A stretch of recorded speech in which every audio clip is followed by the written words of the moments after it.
to save me from tears. I'll give it to someone special, special.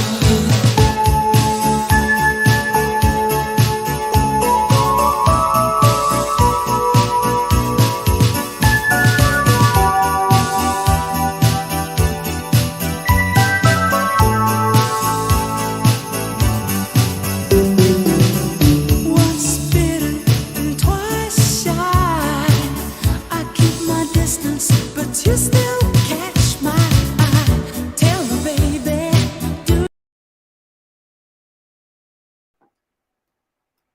What is happening, everybody? Welcome to the Tuesday before, I guess, Christmas. It's crazy. I can't believe it's here. It's nuts. The older you get, the faster it gets here, I guess. And of course, when you're a kid, it takes 16 years for 2 weeks to get to you. But tonight's a special night. Y'all know how I am about wild turkey and just learning more about it and trying to figure out, what some of these rumors that we hear, trying to get some truth, trying to find out what's going on. And we've got the best in the business, Rare Bird 101, David Jennings, to join us. We're going to talk a little bit about his books. We're going to talk about his Patreon. And throughout the night, I want people to, if you can, in the chat, put in some questions. I've got a few. John's got a few. So we're going to try to keep David here for just an hour. So get him going. He's got family and just like everybody else, a lot to do. So let's bring on the top dog. There he is. Hey, everyone. He is helping us tonight with David and trying to go through the questions and help me with this too. So, hey, John, thank you for starting that off, man. Guys, the giveaway tonight is an LLME Russell's 10. Been saving it for tonight. So, get in there on it, and we'll get it started. But without further ado, let's bring on the legend, Mr. Rare Bird 101, David Jennings. Cheers, buddy. Hey, man, how's it going? Oh, I'm not really a legend quite yet, but well, you are to us. Okay, with what you teach and what you share and the time you spend. So I think that classifies as a legend. Definitely a super fan, that's for sure. There we go. I like that. Super fan. I like it. But yeah, guys, thank you in the chat joining in. We'll catch up here. The Bourbon Engineer. Oh boy, John, don't let him start with you. I won't. Joey B, what's up?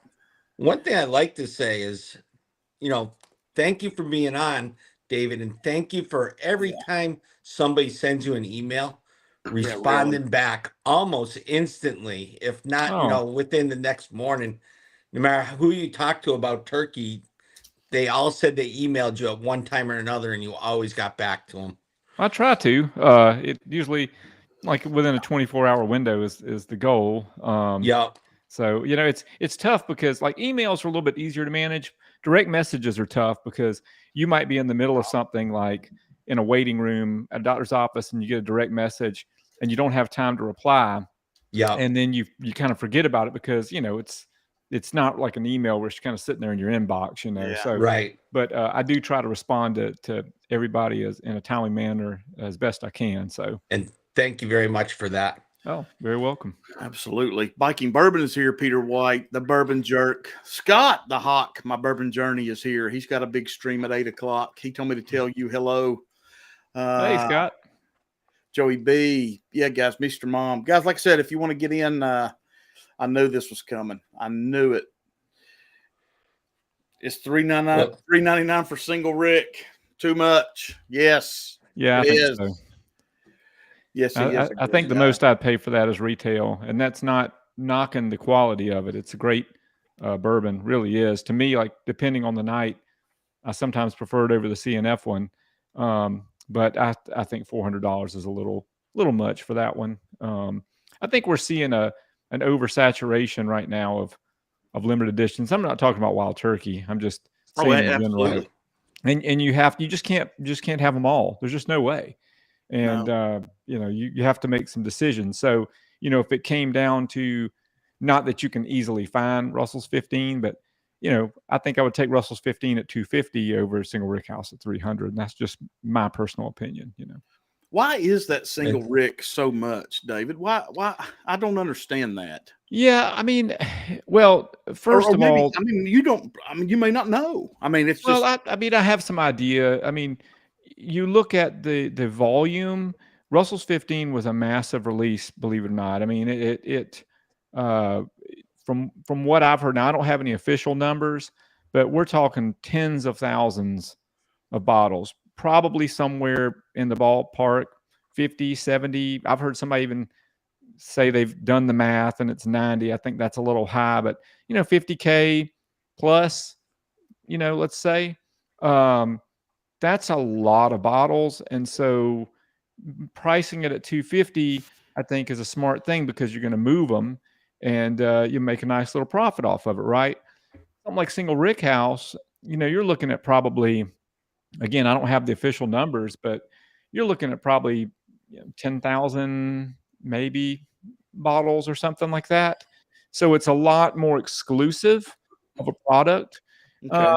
And, I think that a lot of people forget the whole reason for the single rick house expression. It's not to compete with Master's Keep or to compete with Russell's 13 or Russell's 15 or Generations or whatever. The whole point of the single rick house series is to showcase, the kind of like the profile kind of identity or fingerprint of each rick house at Wild Turkey. And so it's a very highly curated product. So, Eddie has to pick specific barrels from specific floors to try to capture that rickhouse DNA. So it's not like you're just taking a bunch of 15-year-old barrels and dumping them. You're having to kind of find, what makes this rickhouse tick, right? So that's going to take a lot more work to do something like that. So I would say it's got a lot more man hours in it probably, because it's a little bit more highly curated. That is why, at least the logic that I have, in my head as to why it's more expensive. Do I think it's worth 300?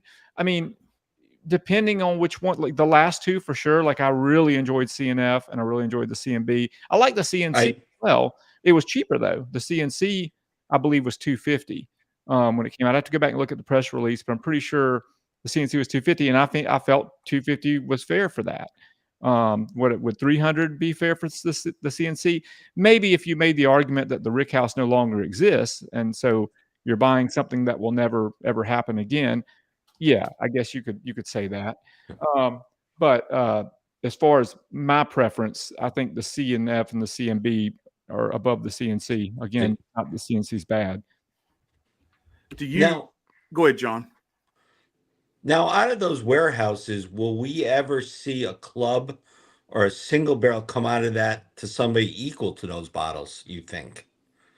Well, I mean, when it comes to single barrels, I mean, you always have the opportunity to find something truly unique. Right. I mean, that's always going to be there. Now, whether that becomes a reality or not, that's a different, subject. Also, you've got to look at proof. So Russell's Reserve single barrel is always 110 proof.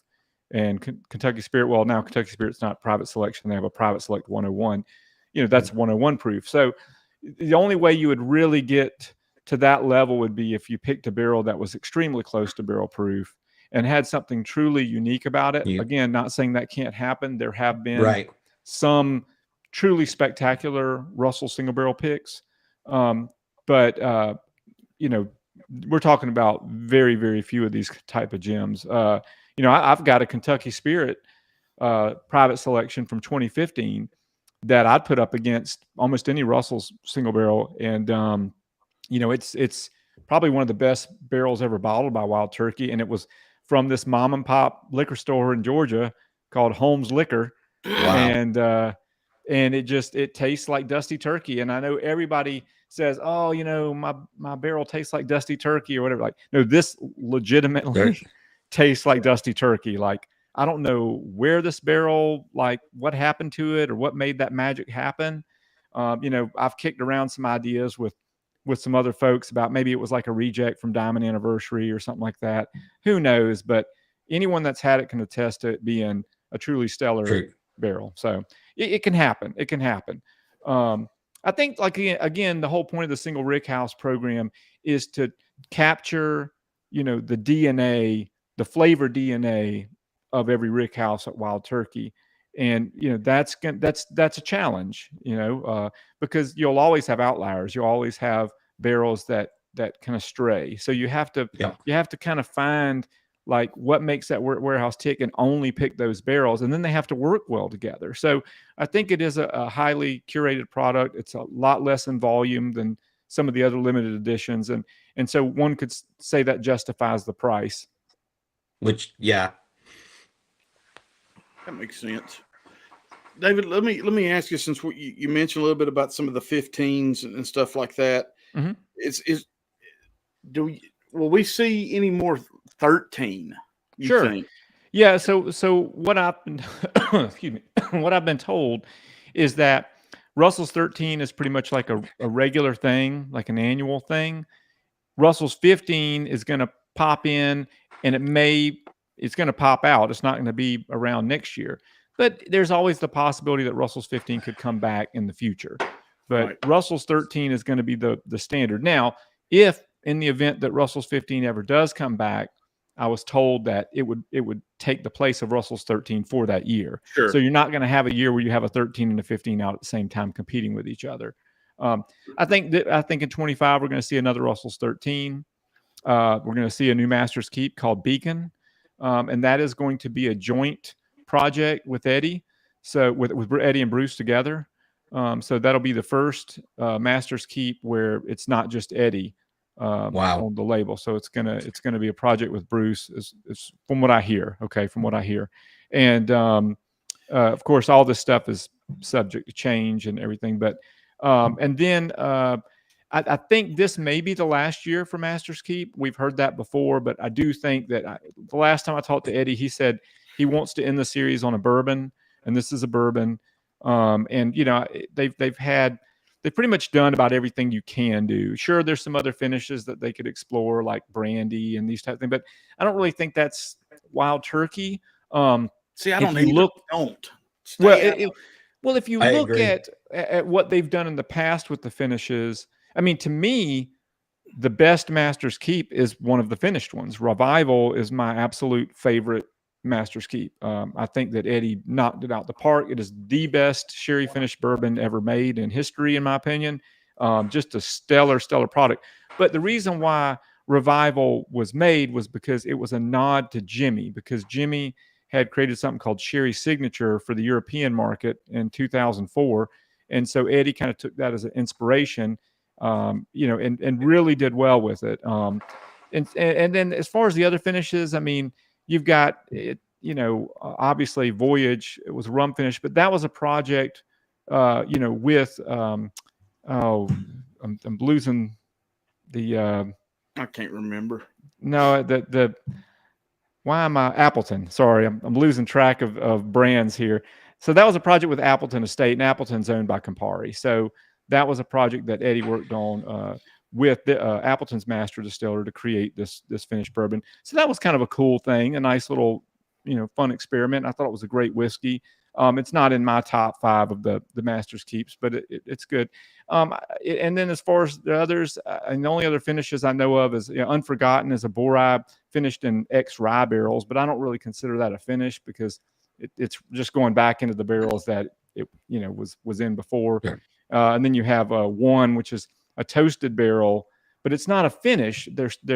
It's a straight bourbon. So they're toasted barrels, but they're new charred and toasted barrels. Okay. So it's not, the aging gets to continue, right? So it stays a straight whiskey. So a lot of people say that one is a finish, and it does say toasted finish on the neck, but in reality, it's not a finished bourbon. It's a straight bourbon. Let me ask you something about, we talk about toasted and barrels and stuff. I'm kind of going to take a little detour for a second. With what's happened with the bourbon boom, we talk about old wood a lot, David. The old wood that used to sit out for 5 or 6 years, the staves, the barrels, all that stuff to get that. And then we had the older trees and stuff that we were using. Is Turkey doing anything to help bring that back, or is production still so fast that they can't really have the time to have something mature like that? Well, I think there's a lot to that question. I mean, they work with ISC, which is Independent Stave Company, and ISC does a lot of experimentation. Their whole business is cooperage and trying to get the best flavor out of whiskey with their cooperage. The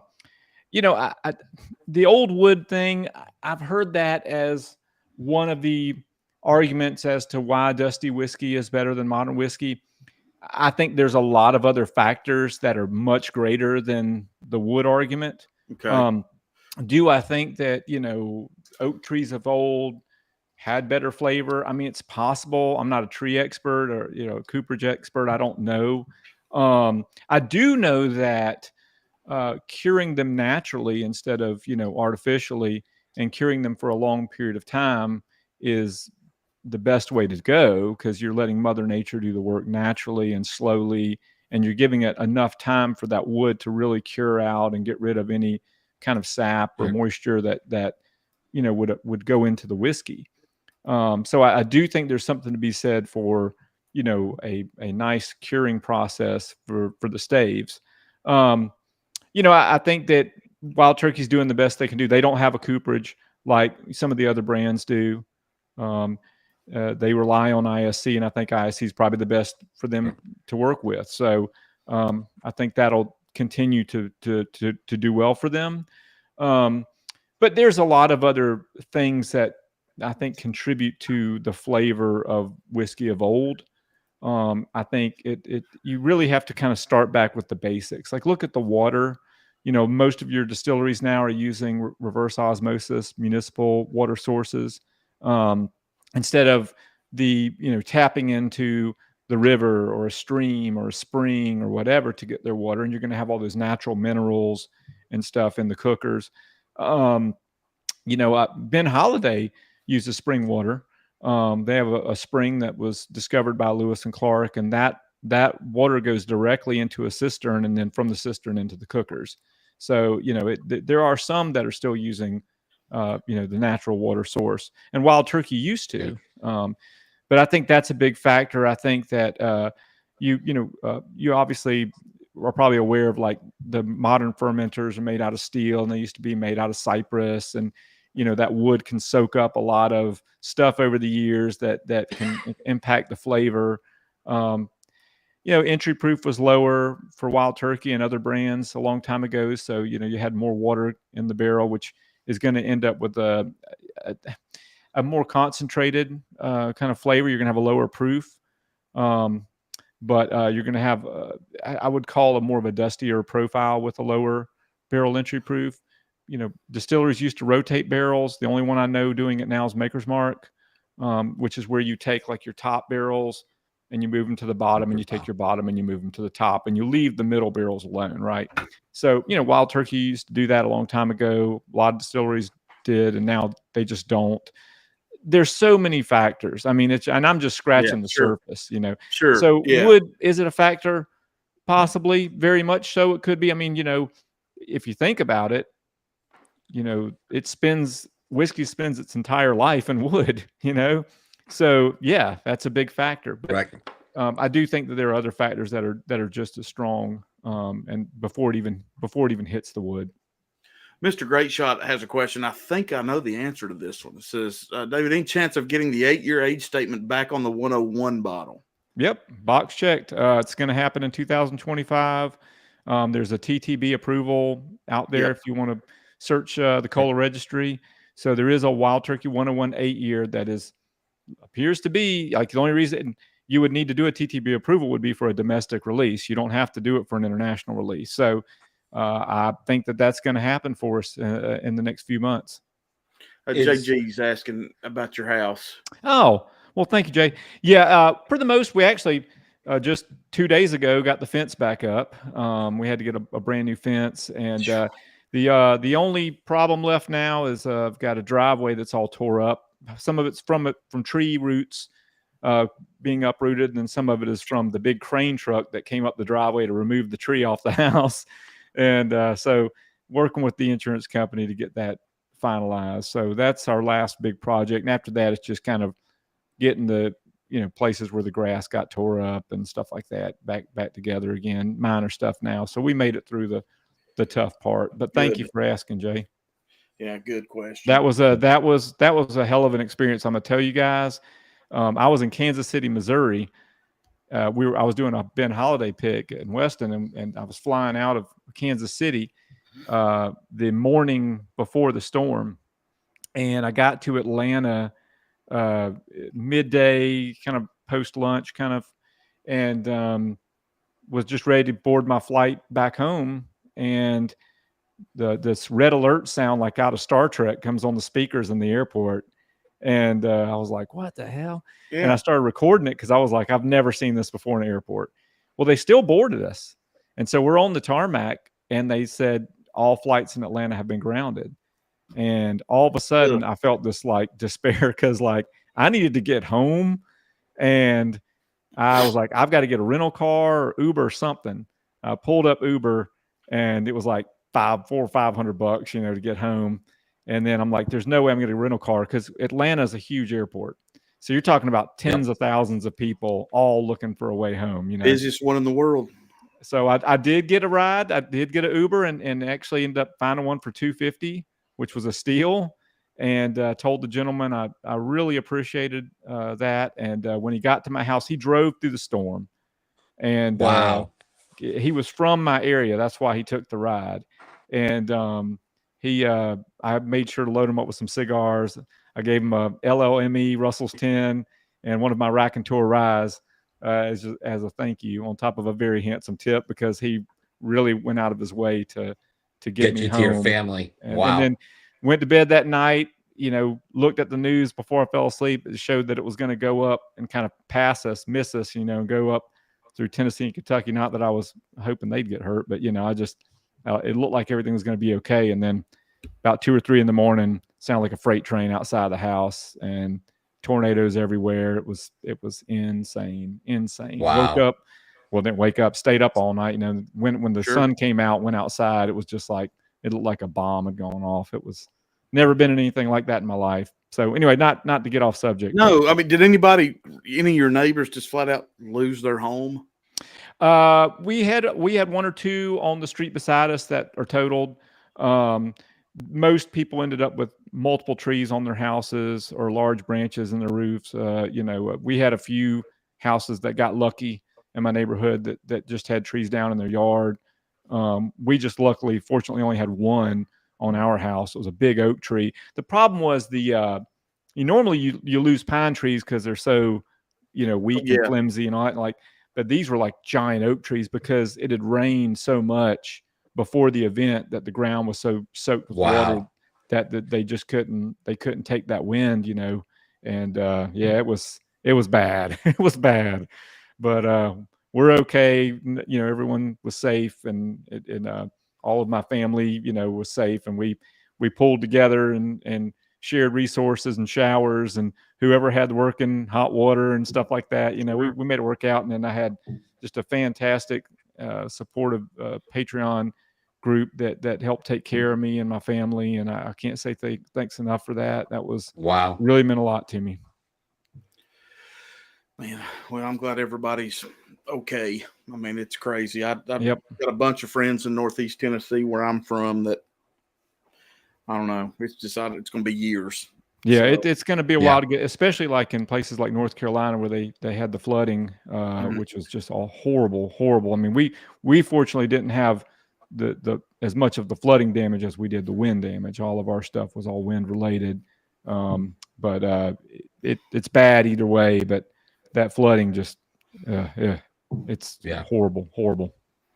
No, hey David, let's get back to talking a little bit about you for a second. I saw on the TTB that your last label was approved. Oh, okay. Yeah. Talk about that. Talk about the release. Talk about maybe comparing that to the first 2 batches, if you can. Okay. So you're referring to Raking Tor Rye, and I've got a bottle here to let me grab show folks if they're unfamiliar. But this is a rye whiskey project that I work on with the Woodwork Collective in Louisville, Kentucky. They have a brand called Altschuler. So this is a project that we've been doing since we started on it probably March or so of last year. It was released in May. but it's a combination of, it's all 95.5. The first two batches were all Indiana 95.5, aged a minimum of 7 years, and finished in Mizunara, which is a Japanese oak. It's a rare Japanese oak and a very expensive oak. So barrels cost thousands. Okay. And then we also used a 48-month cured. We were talking about this a few minutes ago about oak seeing like an extra long curing time. So these cured for 4 years, which is most curing is like a year or so, year and a half. This is 4 years. And so part of it was aged in that. And then we used a portion of just plain straight 95.5. So it's a blend of those three things. That was the first two batches. The third batch we've got coming up is a little bit different. It's going to be all Kentucky, 8 years old. So we're going up on the age statement. And this is very special rye. I did a barrel pick for a brand a couple years ago. Well, it was Rare Character. And it was a recipe that was 95.5 Kentucky. And I just loved it. And every, like, Pablo's really good at finding very interesting mash bills and recipes that are unique to the to the whiskey scene. And that 95.5 Kentucky, you don't see 95.5 Kentucky often, right?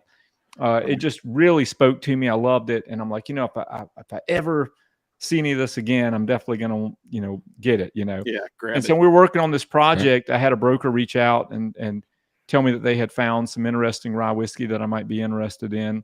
Lo and behold, it was Kentucky 95.5 from the same distillery in Bardstown.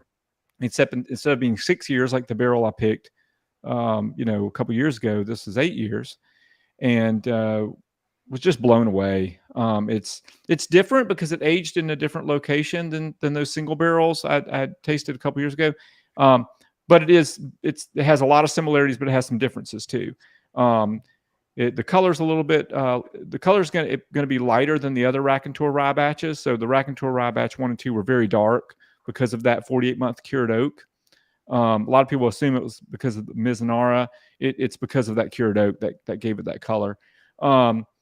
But this one, we decided we did not want to put it in the cured oak, only because we felt like it had such a very unique and extravagant and delicate profile that we were concerned that cured oak might take away some of those little intricacies and complexities that it had. So we decided to do Mizunara only with this one.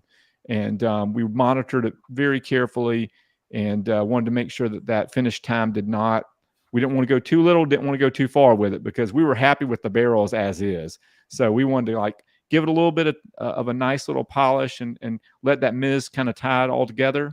But it is my favorite by far of the 3 batches that we've done.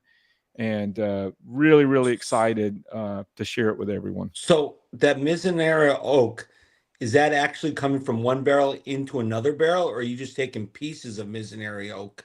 No, it's an actual. It's a cask. It's a barrel. Okay. And it's been used before, so we're not doing first fill. We're letting bourbon be the first fill for the first 2 batches.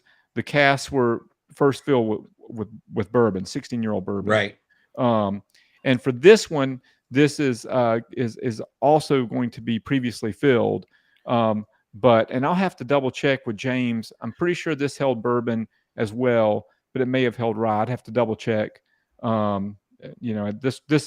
This batch, I've just been so excited about it that I'm ready for it to get bottled, honestly. But I know it's used Mizunara, but I'm pretty sure it was bourbon, and it might be one of the. This batch might be using one of the casks that was previously held one of the other Raking Tor Rye batches, so it may be third fill. I'll double check on that, but I'm really excited for everyone to try it. Do you have any idea when exciting. that's going to be dropped, David? Will that be early spring, maybe? No, that's actually going to be pretty soon. We've been sitting on this for a little while, so we kind of feel like it's ready. The last samples I had, I was just like, I'm ready to go, and I think James is ready to go too. So we may be bottling as soon as another week or 2. Great. Will that be seal box maybe? It'll You know definitely, yet? we're I don't know definitely if going to be on Bourbon Outfitter. It depends on, we haven't really worked all that out yet, but it could be on seal box. It'll definitely be on Bourbon Outfitter. I've already talked to Ryan about it. So you'll see it on Bourbon Outfitter for sure. Another reason to get over there to Rare Bird 101 and join Patreon, guys. Join his Patreon so you'll get the first and the updates and stuff like that for this release and others. So well, thank you. Yeah, they've all been public releases, but I do give my Patreon supporters a little bit of a heads up. Yes, sir. All right, I couldn't stand it. I'm went ahead and poured a little bit of the LLME. Okay. And I just like the old dusty funk that it has. I mean, that's just, we know it's not Russell's 15. It's just I like the funk this one has. It's not Russell's 15, but I can tell you that. I'll tell you that there is 15-year-old whiskey in it. How about that? So I think 15. We'll just call it that. It's got 15-year whiskey in it. So I haven't tried it yet. Oh, sorry. I thought it's really good. Yeah. That was a nice little discovery. And honestly, it wasn't a discovery that I made. Yeah. Someone urged me, one of my Patreon supporters, I actually had a couple of them early in the year, were like, hey, Russell's 10, I think it's taken a turn for the best, and you ought to give it a try. And I kind of, just busy doing other things. I kind of just put it in the back of my head and never really explored it until finally, I just felt like, well, you know what, let's give it a go. And I found it at my local store and instantly blew me away. That was one of those little things. It's something I'll never forget, honestly. Like that was a real nice moment to have that type of discovery with a shelf bottle. Imagine. It just does not happen often, and when it does, it's a really cool thing. So I'll always remember that, and I made sure to stock up on a good many of those while I could find them. Guilty of that. Yeah, Frank, I'll get you in just a second. Bourbon, he's got a Whiskey Uncensored. That's a pretty good question. We need reports of LLMF and LLMG. I did a blind video, David, I guess about a month ago of, I think mine was ME and MG. I can't remember. I'd have to go back and look. And they were both very good. And I think the proof on both of them were dead center.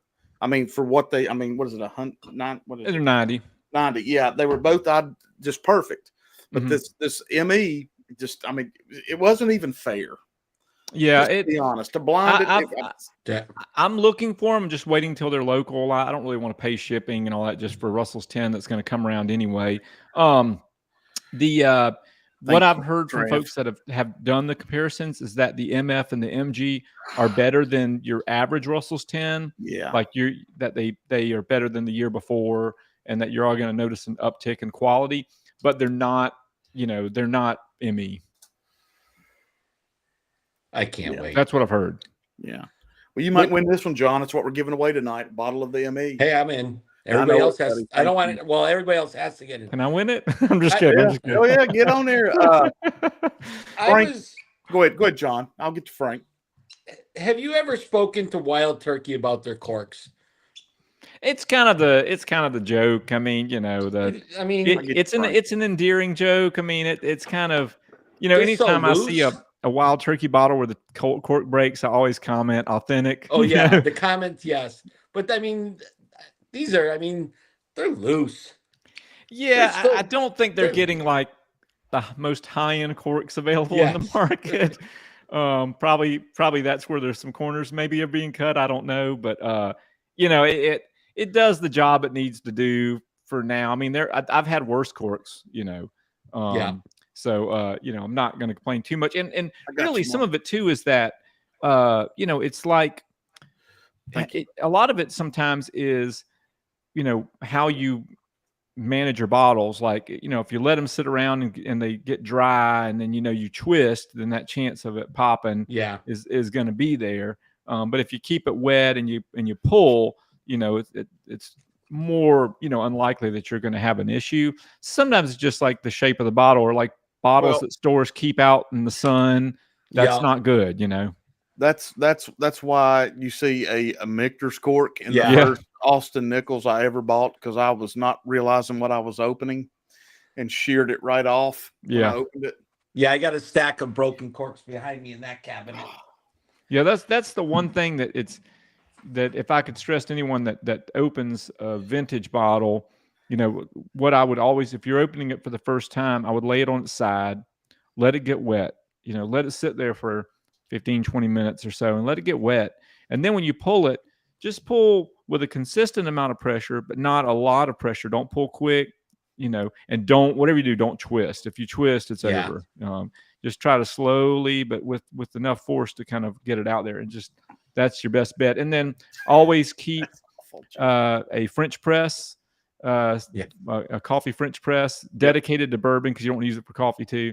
Because if you do bust that cork, you can push it in and then put it in the French press, get that cork out of the bottle, then pour it back in with the strainer. And it's a stainless steel strainer. It's not cheesecloth or coffee filters or anything that's going to possibly affect the flavor of the whiskey. You should be good to go. Let me get to this question here from Frank. David, what's your thoughts on the new Wild Turkey Rye Private Selection 101 proof? Well, I picked one this year. I love it. It's called Rye Guy. It's a barrel that we picked with Bruce in the Rickhouse, 6.5 year, Tyrone H. Just a lovely profile. It almost came across like a brandy in a way. Like it had like a kind of a Calvados quality to it that I really loved. I had another one that was from Southern Spirits. They call it the Bartender's Toy. Totally different profile. Lots of graham cracker and maple, and just a great pick. My only issue with the 101 rye picks is I just think they're a little bit overpriced. Because they're like $80, $90, and a lot of these picks are 6 years and 101 proof.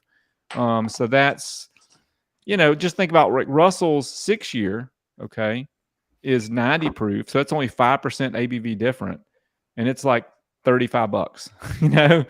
So there's kind of a price, kind of discrepancy there with the 101 Private Select and like Russell 6. It doesn't really line up, and then you get Russell Single Barrel Rye, which is 104 proof, non-chill filtered, and that's like $65, $70. And it's harder to find some places. It is hard to find in some places. It's not impossible to find. There are plenty of places that stock it where you can buy it online, but you have to pay shipping and all that. But I think my point is, I feel like those 101 Private Selects, if they could either raise the age statement, which they actually have. The latter picks from this year were 8 years and some change, and I hate that I missed out on that, but it's okay. I'm happy with the barrel we picked. So that kind of helps, but you're still bottling at 101 proof, and I feel like it's just priced a little high. I think if they brought it down to something like, if they're going to do 8 year picks and they priced it at like $65, $70, that'd be great. If they're going to do 6 year picks, bring it down to like $50 or something. But we'll see. They only did like 90 something barrels of rye this year for the private program, and so it's not a lot. So there is some exclusivity there, but why did they go away from the Kentucky Spirit bourbon pick? Is it just flooded, or do they just want to let it ride for a while? I've heard two things. One was that the brand really wanted to focus on the 101 branding. They're trying to strengthen, the power of the 101, just 101 branding. Sure. And so changing it to 101 Private Select and 101 Private Select Rye, it helps bolster that 101 as a brand, or brand asset. The other thing is that, Kentucky Spirit traditionally wasn't a private bottling. It was a single barrel that Jimmy, came out with in 94. And they were choice barrels that he deemed were representative of barrels that he thought, should represent Wild Turkey. And I think they're kind of scrolling that back. So it's going to be more like Kentucky Spirit is going to kind of go back to what it originally was, which was choice single barrels from the master distillers, from the brand itself. And so that's kind of what I've heard. I think it's a combination of both of those things. I think they're strengthening the 101 branding, and I think the Kentucky Spirit is going to be rolled back to kind of what it was when it first came out. Well, there's nothing wrong with that idea and concept for me, because we're all talking about budget bourbons again. Yeah. When you're dealing with 101 and an 8-year statement on that, I mean, that's going to be hard to beat. Mm-hmm. Especially when you have the opportunity to go and you can buy multiple bottles of different batches as the year goes on, do your own blinds, do your own fun with it, and you're not out of fortune. Right. So, and I think it's a good thing too, because, the blog post I shared yesterday, and I was inspired by SLB Drinks. They did a video. Yeah. Curtin. Trenton. Yeah. Called, What's Wrong with 101 or something like that. Yeah. And I watched it, and I thought, and then I had someone else write me and say, hey, will you please review a current bottle of 101? And I thought, shoot, that'd be a great idea. So went down, bought me a 2024 101. It was from July, and put it up against a 2018, a 2020, and a 2022 blind. And, the order it ended up going in was chronological. I like the older one better and the latest one least, but it's still a fantastic $25 bourbon. It's not like it's subpar or something. It's just we have been spoiled over the years to have Wild Turkey 101 punch way above its weight class. When I first got into bourbon, 101 is what hooked me. I mean, well, that was the first bourbon that was the one where I bought it, and I bought it as like an afterthought, because I was checking. I'd bought something else, and I just asked for the 375. I was doing reviews on Reddit back then. This was 2014 or so, and I thought it was going to be a bad review, because I remembered Wild Turkey being like the shooter back in my fraternity days in college and stuff. It was nothing that I associated with quality, right? So when I tried it, it really hooked me, and I loved it. And I put it up in blinds back then against Blanton's and tons of other stuff, and it would blow bourbons 3 and 4 times its price away all the time, consistently. And so we've been spoiled over the last few decades with this amazing whiskey that's $20, $25, that destroys competition that's 3 times greater than it price wise. And now it's tasting more like a $25 bourbon, which I can't complain about, because you're getting your money's worth. It's just hard to kind of drink it and remember what it used to be, and I get it. I mean, they're expanding.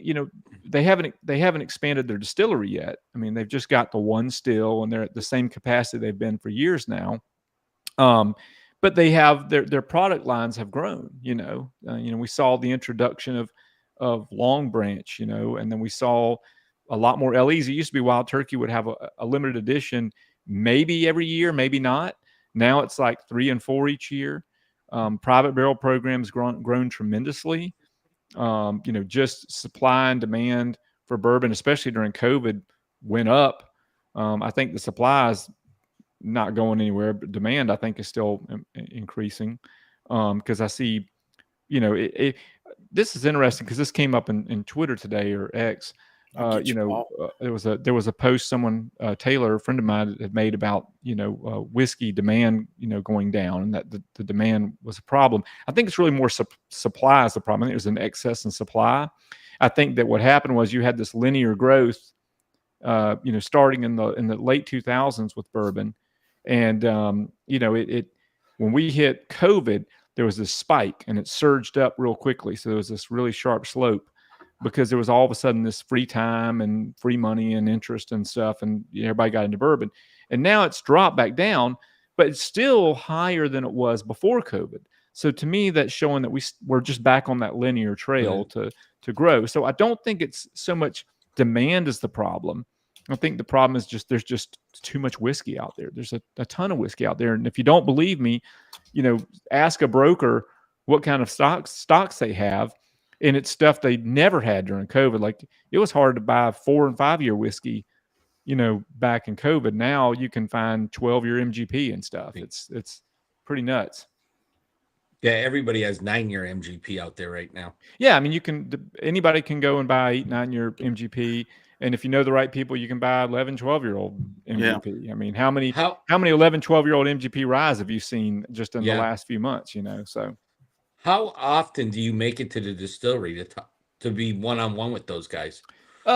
Just a few times a year. I'd say 4 to 5 times a year. So I'll do usually 3 or 4 trips for barrel picks. And Yeah. then, if they may have a press event that they invite me to, or, some type of celebration like the Generations event. So yeah, I usually get out there, I'd say 4 or 5 times a year, give or take. And who do you communicate most, when you're not there with to get all this information? Is it Jimmy? Is it Eddie? Who do you talk to all the time?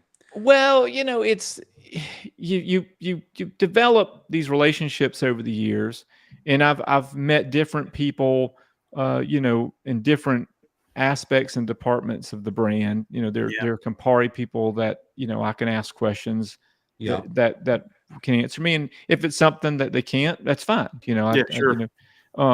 But then if I'm at the distillery and Eddie's there, we might talk about something. But the funny thing is like when I'm around Bruce and Jimmy and Eddie, I was like, I don't like to talk shop too much because I just enjoy like hanging out with them, and like it's just fun. I like talking about whatever we're doing. So like if we're there on a barrel pick, I like to talk about the barrel that we're tasting. What are we getting? Like, what is this? And then the subject we might end up talking about restaurants or something else. I don't like to get too much in the weeds, too nerdy with stuff. If I think of something, I'm like, I ought to ask them about that. I'll do it. But for the most, I try to just be myself and not get too caught up in the nerdy stuff. There's folks like Bo Garrett are very helpful. Thank you. Because Bo's just a good guy. I mean, Bo's just great, but Bo also cares about the history of the brand. His tour is amazing. The Russell tour. He really is. Amazing. He gives a fantastic tour. But what I love most about Bo is that, Bo's doing it for the right reasons. Like, this is not just like a job that Bo's going through the motions. Where like Bo like really loves wild turkey. He like loves the history of Anderson County and Kentucky, and he's well connected with the Beam family as well, or the Nose. Yeah. And I love to kind of, if something comes up and I feel like it's something maybe Bo could find out, then I'll reach out to Bo and say, hey, sorry, my dog's in the background. I'll reach out to Bo and say, hey, next time you're around Jimmy, would you mind, ask him about this or whatever. And then, Bo will ask him and Jimmy will usually tell him, and, but I try not to get too geeked out, if I'm hanging out, with Bruce or Eddie or something like that. I just like I got to be around him. I got to spend an hour with Jimmy and his wife this year. And Bo cool. too, which was amazing. I mean, me and my wife just asked so many questions, and I actually talked to his wife a lot. To hear her stories and all that was amazing. It was just, well, she worked there before Jimmy did. Yeah, that's the thing. She got him the job because he was going into sports, and to listen to her stories, and I'm like, I'm hearing no one else is talking to him, and me and my wife just spent the whole time with them. It was amazing. Yeah, it really is. Restaurants, other distillers, everything.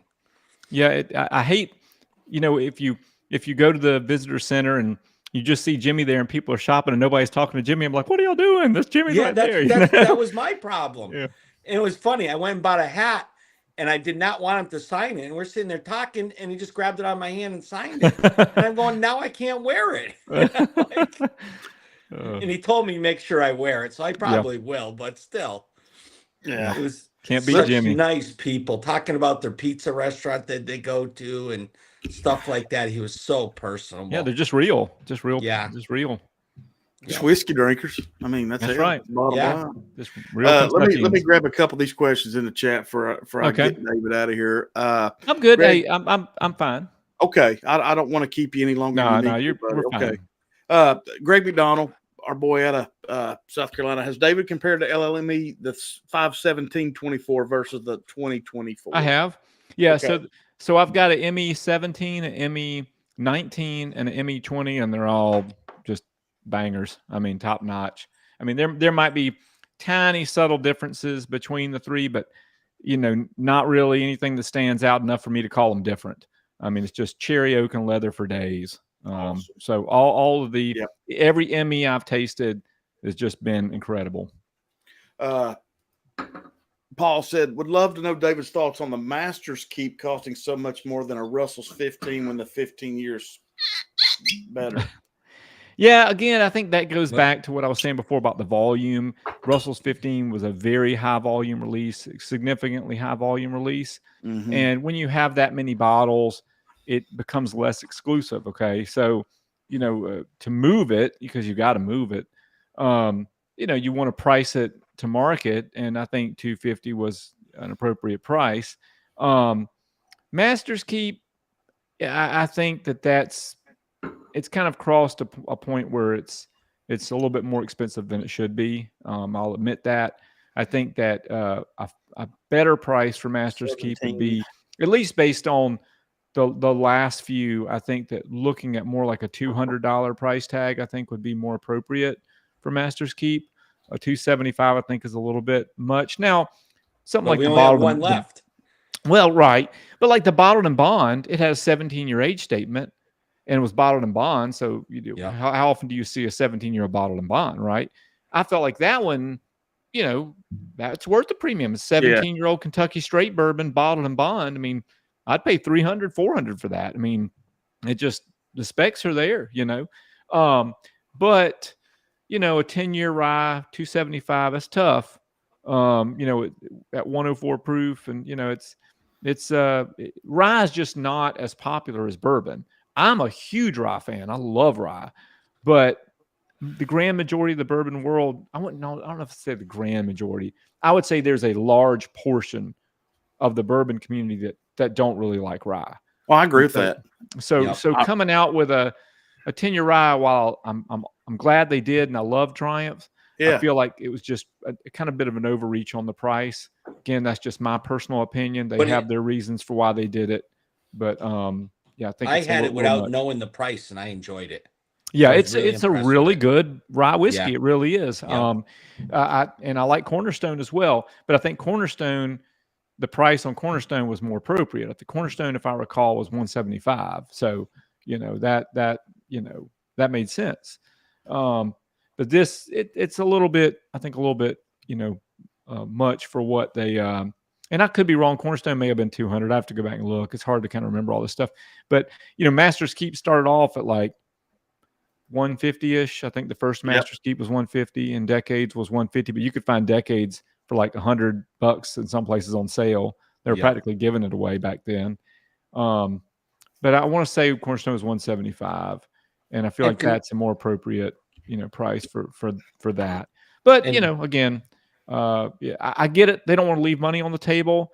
No one does. Flippers have changed this industry as far as pricing. And I get it. If you're a producer, why sell your bottle for $100 to watch somebody else sell it for $400, right? When you should be making that money. It was your product, right?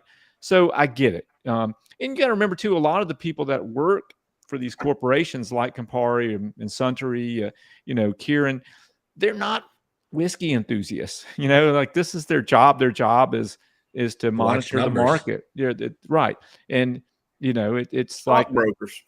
It's just, you have a product and you want to get the premium for premium.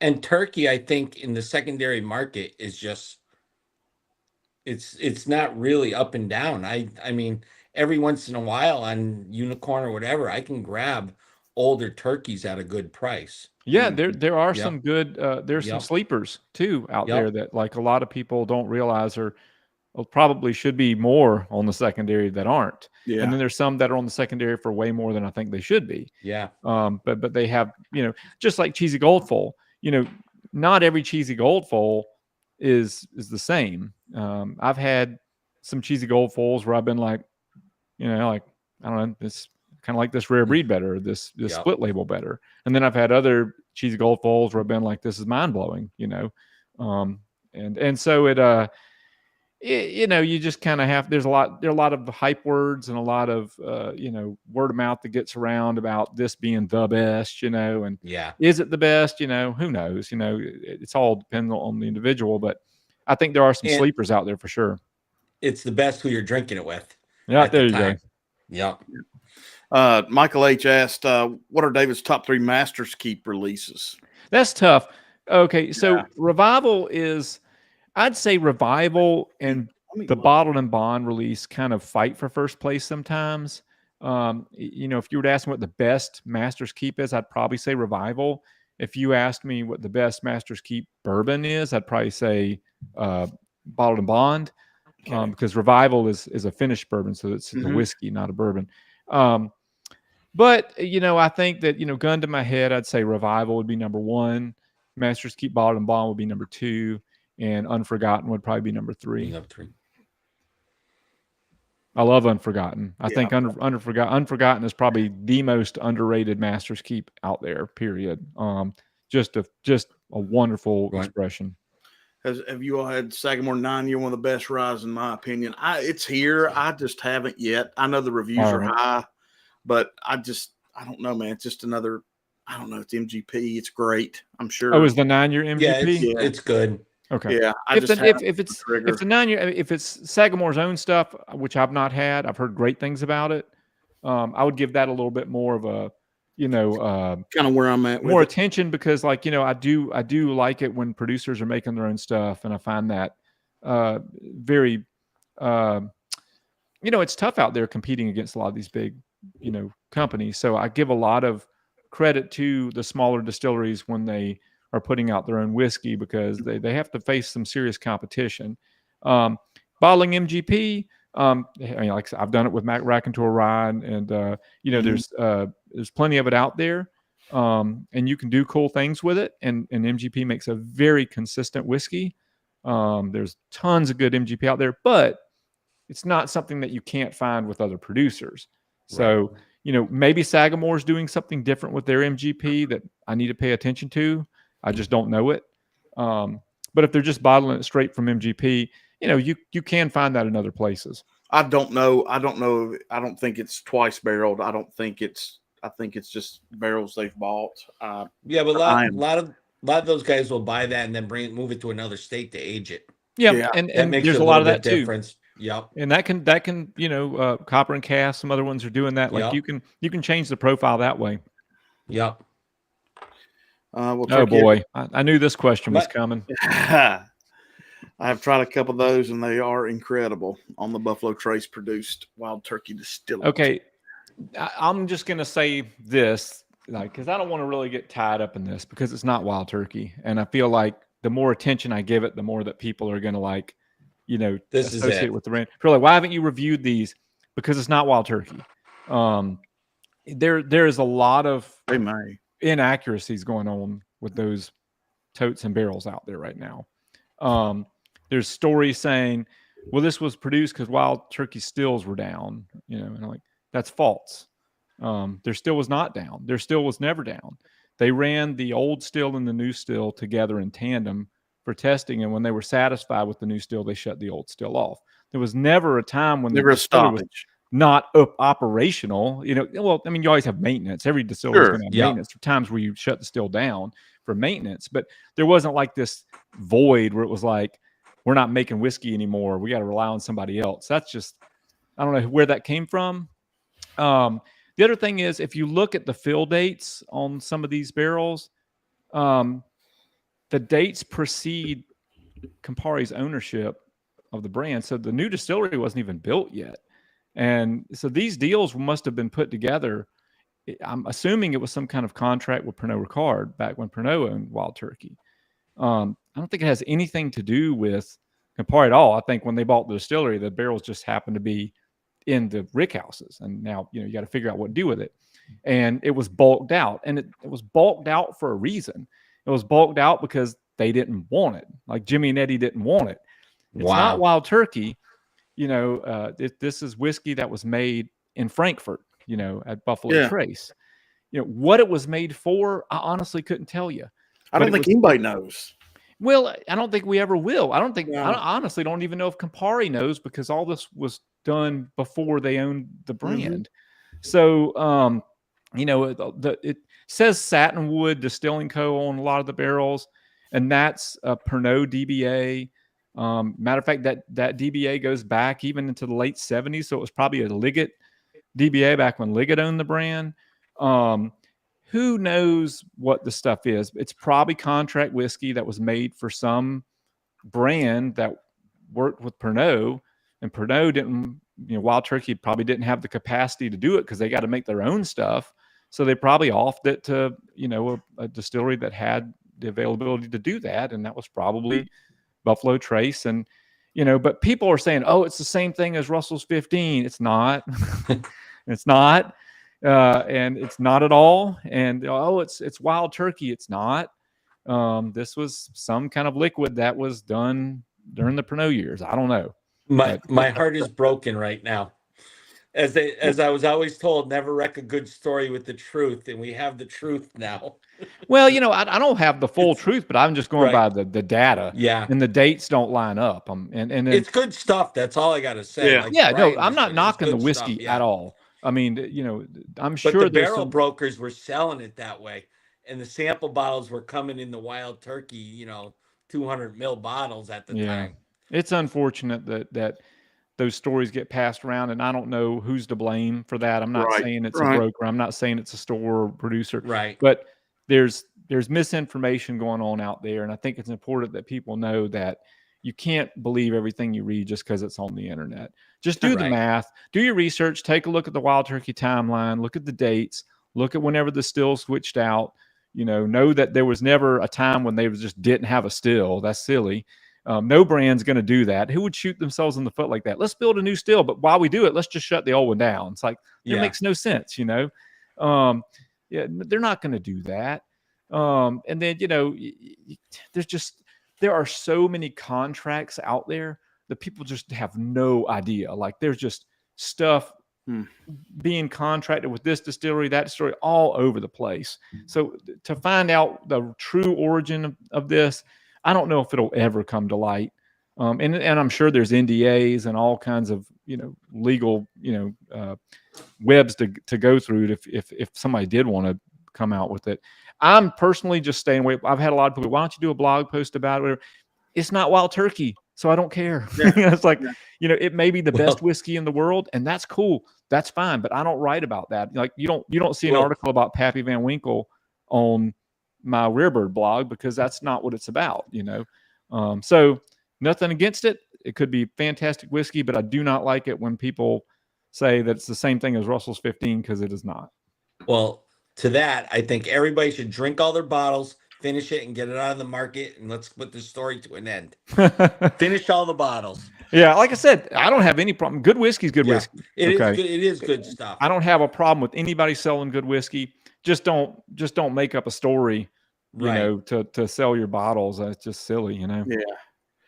Cheers, guys. Frank says, have you heard any batch variants with Russell's 15? No, I've heard a couple of people bring the thing. People have noticed that there's different bottling dates. I haven't sat down and compared the two. Is it possible that there's a little bit of difference between them? It's possible. I don't know how. I mean, there were so many. I just don't see how all of it could have gone in one vat, right? It's all. It's got to go. So you're going to have different barrels. They're all going to be this one big lot. But I'm guessing that all these barrels kind of get vatted, and they're going to have some slight differences from one another. Does it mean that, like, it's, enough to not call it Russell's 15, or that the profile is totally different? This batch is like really, really all out there. No, I think it's all one big giant lot of barrels dumped at different times and bottled at different times. And so there are going to be some slight variants, but we're talking about a lot of barrels. So any differences would be very, very minimal. Let me ask a question, because I've never heard anybody talk about it, and it's just me trying to learn something, because if I ever claim to know anything, I'm lying. When they do a dump of Russell's 15 barrels, David, okay, when they're deciding, okay, we need to vat these, we need to get these bottled, this is what we're gonna do. Does somebody actually taste a little thief of every barrel to make sure some of these aren't just tannic bad? On a limited edition, I would imagine that Eddie is overseeing what barrels are going in this bat. I mean, you don't want to put a stinker in there and ruin the whole thing. No, that's what I'm saying. It's like, even though you're getting everything from somewhat the same rick or the same, location, you just assume everything's going to be okay. That might not always be the point or the case. Right. So I just wondered, like, hey, man, we need to try these 40 barrels here. Well, you're going to have a panel. You're going to have it's not going to be just Eddie having to do all the Can I work have that himself. number? I need to get on that. Yeah, you're going to have a tasting panel. You're going to have people that help out. I'm sure, I don't know the process exactly what they're doing, firsthand. Yeah, I'm just trying to make logical, assumptions here. And, when you're dealing with that many barrels, there's just no way that a single person can just taste all of those. I mean, your palate would be destroyed, Sure. halfway through the day. There's just no way. So, you would have tasting panels. And then if you need to do chemical analysis for some reason, like if you worry if something's off or something's not right, there's plenty of lab equipment that they have where they can test things. I don't know their exact process, but, I would like to think with a limited edition, with something where you're going to charge a really high premium and you want it to turn out as best as possible, you are going to be more careful with what goes in it. Now, something like a batch of Wild Turkey 101, which is like 1,000 to 1,500 barrels in a weekly batch, there's just no way that you can taste all that. So you're going to do lot samples. You're going to pull, spot samples from, let's say you wipe out this floor of a rick house where you're going to pick, X many barrels to taste from, and you're just going to nail it. Like this is the general profile of this lot, and are some stinkers going to get dumped in there? Probably. But when you're dumping 1,500 barrels, are you going to taste it? No, It may not. And and this is not a Wild Turkey thing. That's just with any brand. I mean, there was a podcast, a few years ago. I think it was Bourbon Pursuit. I think it was the one that they did with Heaven Hill. But it was like, what do you do with the bad Elijah Craig 18 barrels? Or what do you do with what do you do with those? And it's like, you just dump it into Evan Williams Black or something, that's just, it's going to get buried, you're not going to taste all that. So, so again, with the limited editions and single barrels, I would like to think that, they're scrutinize what they're putting into it to a very high level. Is it every single barrel? With the single barrels, yeah, I would imagine lips to liquid at least once for somebody. Yeah. The limited editions, I think it would probably depend on the number of barrels going in. Like something like Jimmy's 70th. Was every barrel tasted? Probably not. Right. They probably just scrutinized the lot. But something like, let's say Russell's 1998. Yeah, I think Eddie probably tasted every single barrel. Yeah. It just depends on the size. But let me, I've got it written down here. I don't want to spend a lot of time. Well, it's okay if we do, David, if you want to talk about it because it's special, the 70th anniversary Jimmy bottle. Yeah, it is special. Yeah. I think what I want to ask you about it, and then we can have other people jump in and ask questions about it. But it's been out for a little while now. And one of the emails and stuff I get a lot when I'm drinking on lives or whatever is like, do we know what the availability of that bottle currently is? Because it's supposed to be available. The masses are supposed to be able to get a hold of it. Yeah, I've only seen it once or twice in North Carolina, and I haven't seen it since. But that doesn't mean it's not reaching other states. Well, I get that. If it were not touted as a really special release, okay, I think it would have sat around a little while. So you think the allocation side of it's kind of eating it a little bit? I think that it's just everybody wants it. Yeah.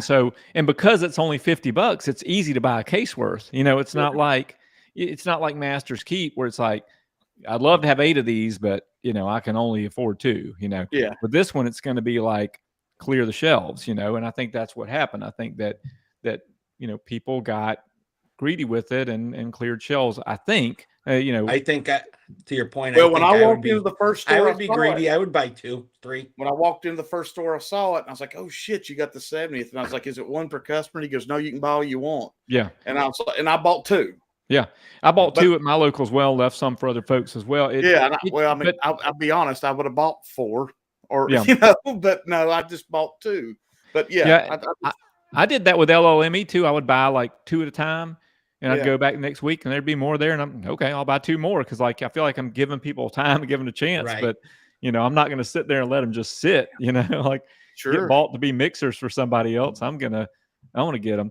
But, I think if you, I was not given a number, but I was told it was a very, very, Huge. very large release. Well, that And makes me very happy because I love seeing the masses of everybody, especially in our whiskey community here, have the opportunity to get the same damn thing, and we can all talk about it and find it for each other, and that makes like for me and John and people watching very happy. Well, you know, I've seen a lot of people help each other out with that one. Sure. Like, you know, Yeah. on different Discord servers and stuff. Hey, I'm at the store. They've got the 70th. Who needs one? You know, and then It's awesome. 5 or people 6 can do that. people will chip in or whatever, and it's cost plus shipping. It's not like, you know, something Yeah, but crazy. you're still not secondary in it. Even if you do Not cost plus secondary. shipping, you're Yeah, doing a and good thing. one thing, I mean, that's kind of cool. Like, I know that early on when it first came out, there were secondary posts of it, and Yeah. it was really despicable were the folks that waited in line to get Jimmy to sign it, and then they went out and took a God. picture on top of their hood of their car and charged a couple $100 for it. It's just I can't stand. That's just gross. But Then went back in and got 2 more. yeah. I mean, that's just gross. But I think once that kind of initial release period like hit, I haven't seen anybody, you know, doing anything. Now, I'm not on the secondary. I've never been on Facebook, but you know, I haven't heard a lot of chatter about, you know, the 70th being blown up at some crazy I price. think Now, Discord, you'd see it more on Discord now than you would, I think, on some of these other I socials. mean, I still saw people offering them retail to other people, and then Oh yeah, I love it. LOME. I've seen some stupid stuff with that. Oh really? But not from the good folks. Yeah. Let me Gandy, let me get his question up here before I get too far away. Has anybody discussed the Wild Turkey release rare breed being non-chill filtered here in the U.S.? Yeah, when I asked Eddie about that back in 2019, when you know the NCF version had not hit shelves yet, but we knew it was coming, or it was talked about coming. I asked him, you know, when would rare breed be NCF, and he said, well, we're going to do it travel retail because there's an exclusive arrangement put together with the travel retail vendor. So, you know, that's kind of an exclusive deal they worked out, and I would imagine that's just continuing on.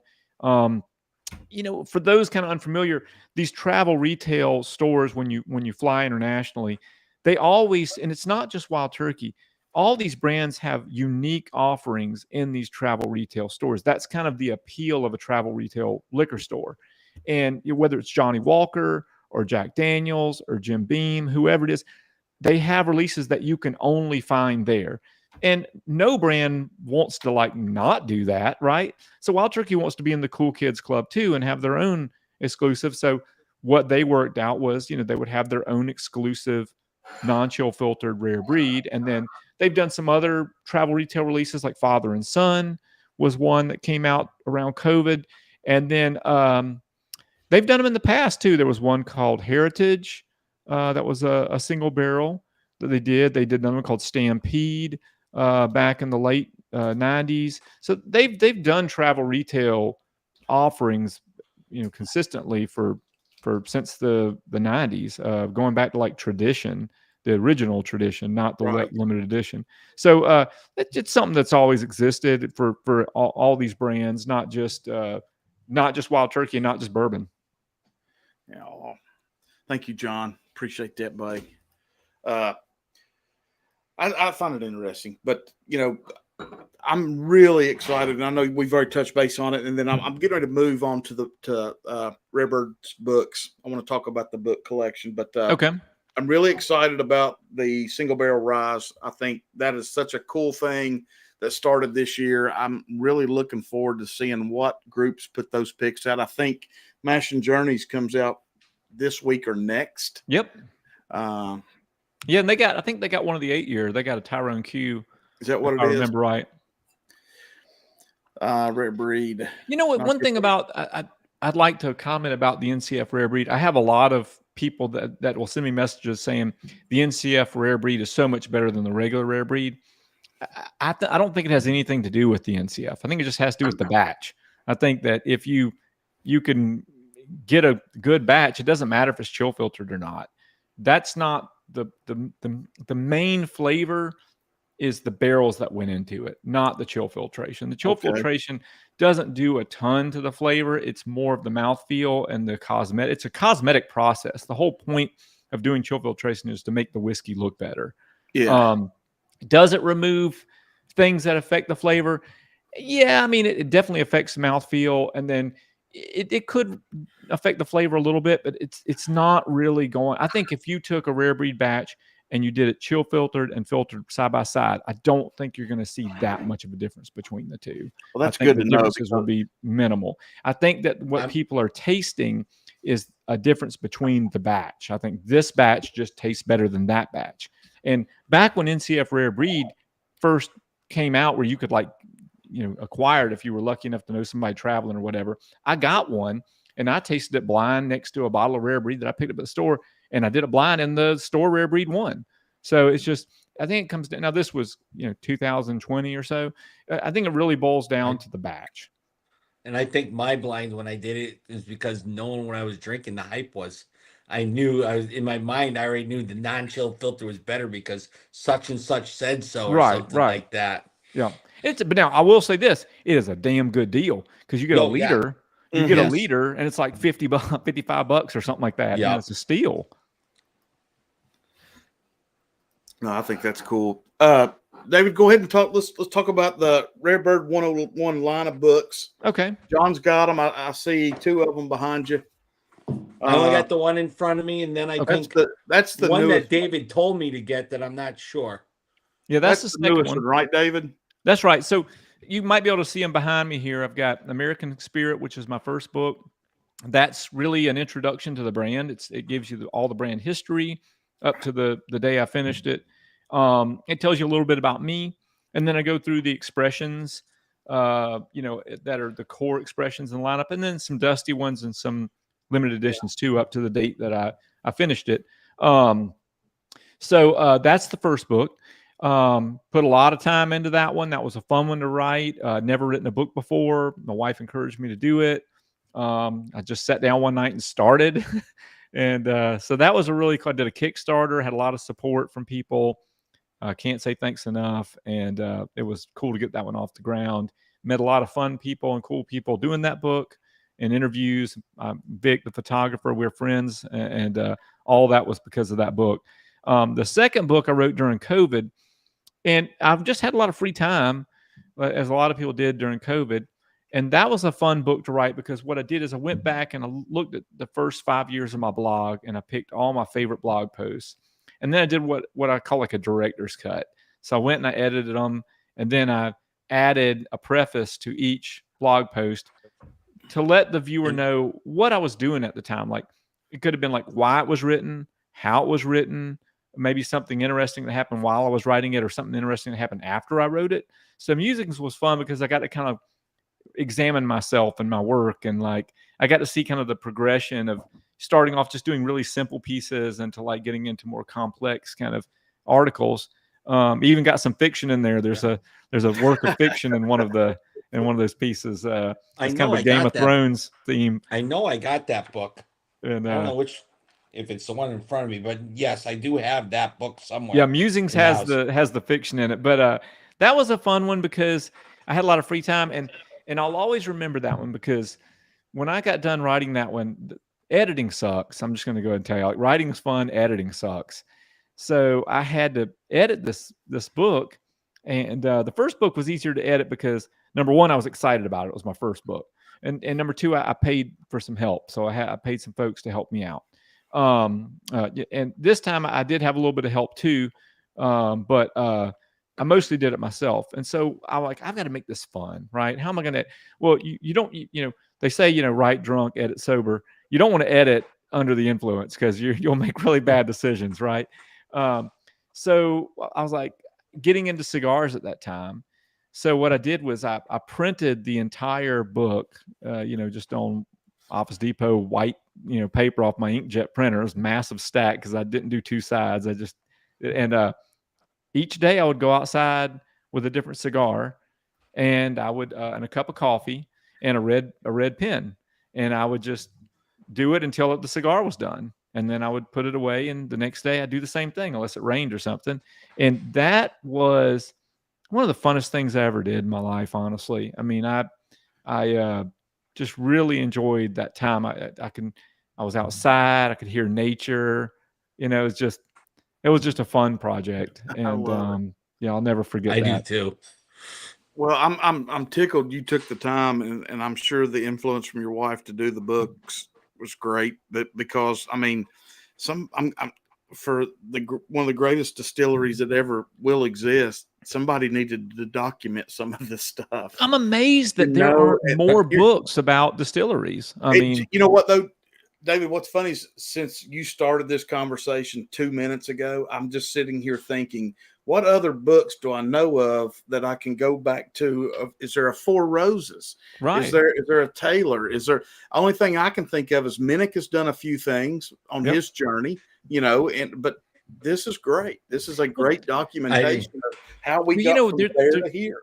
There are some brands that really deserve, like there's some Jim Beam books. Sure. But some of the ones that I've looked at they're kind of paid, they were like kind of paid for by the brand. So you gotta kind of take those with a grain of salt, because it's obviously the point is to make the brand look good, and so you're gonna edit accordingly, right? Yeah. Not that there's anything that Beam's trying to hide or anything. It's like my book gets into some of the nitty gritty stuff, Right. and it would be nice to have that with some of the other brands. Maybe one day. But there are some brands with some crazy stories to tell. Like I think Maker's Mark would be an awesome book. I would take it back to the Burke's Distillery and T.W. Samuels and bring it on to now. I was listening to Women in Bourbon from Fred today, literally when I got home, and that's what it was. It was all on Maker's Mark. Even though I heard the book 1,000 times, I needed something to listen to it, so I just hit that in my library. Yeah, and that was the subject, and it was on from the bottle, the wax. It was just so interesting. The tear labels and everything was so interesting. There's a lot of stuff now. I will say that Clay Risen has some incredible whiskey books, and he's got one called Bourbon. And it's like the story of Kentucky whiskey, I think is the name of it, the full title. Okay. It's about $65 or so on Amazon, worth every penny. Just a really wonderful book with just amazing photography. Clay is a historian. He approaches it that way. And so you get a very, very nice synopsis of the history of most of your major Kentucky brands. And even some ones that people aren't familiar with, like Old Pogue and some of these that like deserve to be in there, but people don't know about. Yeah. So I highly recommend that book, Bourbon, The Story of Kentucky Whiskey by Clay Risen. Fantastic Christmas present. There's good stuff out there. It's just you kind of have to weed through it because whiskey's so hot right now. There are a lot of, I hate to say it, but there's a lot of crap whiskey books because, people are hiring people on Fiverr and using AI and just it's just not the same. You do need to do a little bit of homework on the author before you buy a whiskey book. Well, in the comment or in the description of this video, guys, if you're catching the rerun or on here live with us now, David's links are posted below on Amazon where to buy the books. His Patreon is listed below, so go over there and check it out. So before I forget, David, let me throw that out there because I want people to be able to find you and where you are before we get to that point. But Clay Risen, okay, I got it written down. Another one I need to check out. He's got other books too. He's got books on rye, just American whiskey in general, Scotch, a lot of great books. And he's got on American history books too. Like he's got a nice biography of Theodore Roosevelt. He's a very good writer. I think Clay's the best in the biz. Hey, Dave, let me ask you something about. I've got a few more comments and texts coming in. Okay. The 1018 year that's coming for turkey. Do we know when that might hit? No idea. I mean, I've had people ask me, David. Also, I don't mean to interrupt you, but people ask me, "Is this going to replace the Russell 70th?" I'm like, no, because those were picked, I think, by Jimmy. Well, the Jimmy 70th, it's not going to replace Jimmy 70th is a one-off. That's a celebration of him, and that was barrels that were picked from Rickhouses that Jimmy deemed as his favorite Rickhouses, which is probably going to be A through D, because like when Jimmy started, those were the Rickhouses that were there. So you're probably going to see a lot of the Tyrone in that. It was also 8 and 9 year barrels. I think that when you get the 1018 that's going to be coming out this next year, I think it's going to be pretty much strictly 8-year-old whiskey. And it's going to probably be batched in a similar fashion to just regular Wild Turkey 101. So it's not going to be as highly curated as like the 70th. But, I'm fine with that as long as the price, makes sense. So like Jimmy's 70th was 50. Well, this better not be a penny more than 50 because that's not going to make any sense. Why have Jimmy's special whiskey be 50 and then the standard be like 60? That would make no sense. I think the ideal price for it would be $40, and that way it would compete with Russell's 10. So you could have like two choices and each make a little bit of sacrifice. You could have Russell's 10 and get more age but a little bit less proof, or you could do 101.8, get more proof but a little less age. I think that would make sense. You hit on something here just briefly, and I want you to kind of teach us something, because I really don't know the answer to this. And that's another reason. A lot of people we talk about when we find these bottles, like Greg McDonald just put a chat up, but he's the one that found me this single barrel rye. It's, I guess, a TY-H. Is that a Tyrone H? Yep, that's Tyrone H. Okay. And then I've got some Camp Nelson stuff. So I got some G's. I've got some Camp Nelson stuff. Where are these places located compared to where like Jimmy's warehouses are? Okay. So like some of them are off campus, or what, explain that if you would. Okay. So if there's two resources for you to check out. One is my book, Wild Turkey Musings, has a map in there that has all of the different Rickhouses. There you go. There it is right there. So you have that. And then as well, there's an article on my blog, and I believe it's called it's called Wild Turkey Campus Comparison. I believe that's the name, Wild Turkey Campus Comparison. And Bo Garrett really helped me out with that one. He took the time to map out, like that map that you held up, Top Dog. That is a painting, that was done based off of the photos that Bo took and labeled. So if it had not been for Bo, that would not exist. So Bo did that, and then it was later painted. But the campuses are basically real simple. Tyrone is the distillery. So Tyrone is the main campus. That's where, if you go do a barrel pick, you're going to pick in Tyrone's Rickhouse A, which has been around since 1894. Right next to it is Tyrone Rickhouse B. Next to it's C. And then they kind of as you get through, the first few are kind of all right there beside each other, and then they kind of spread out a little bit. But it's now that you said this, I can see Bo's tour where we took the bus and went down. Now that you said it, I can picture it and feel it the whole time now. Yeah. I mean, they have a Z. They go all the way to Z, and then they're going to kick back up with a AA, BB, CC, that kind of thing. So there are some palletized rickhouses, which are rickhouses that don't have your traditional floors. They're just one floor, like Four Roses, and they have 6 tiers of barrels.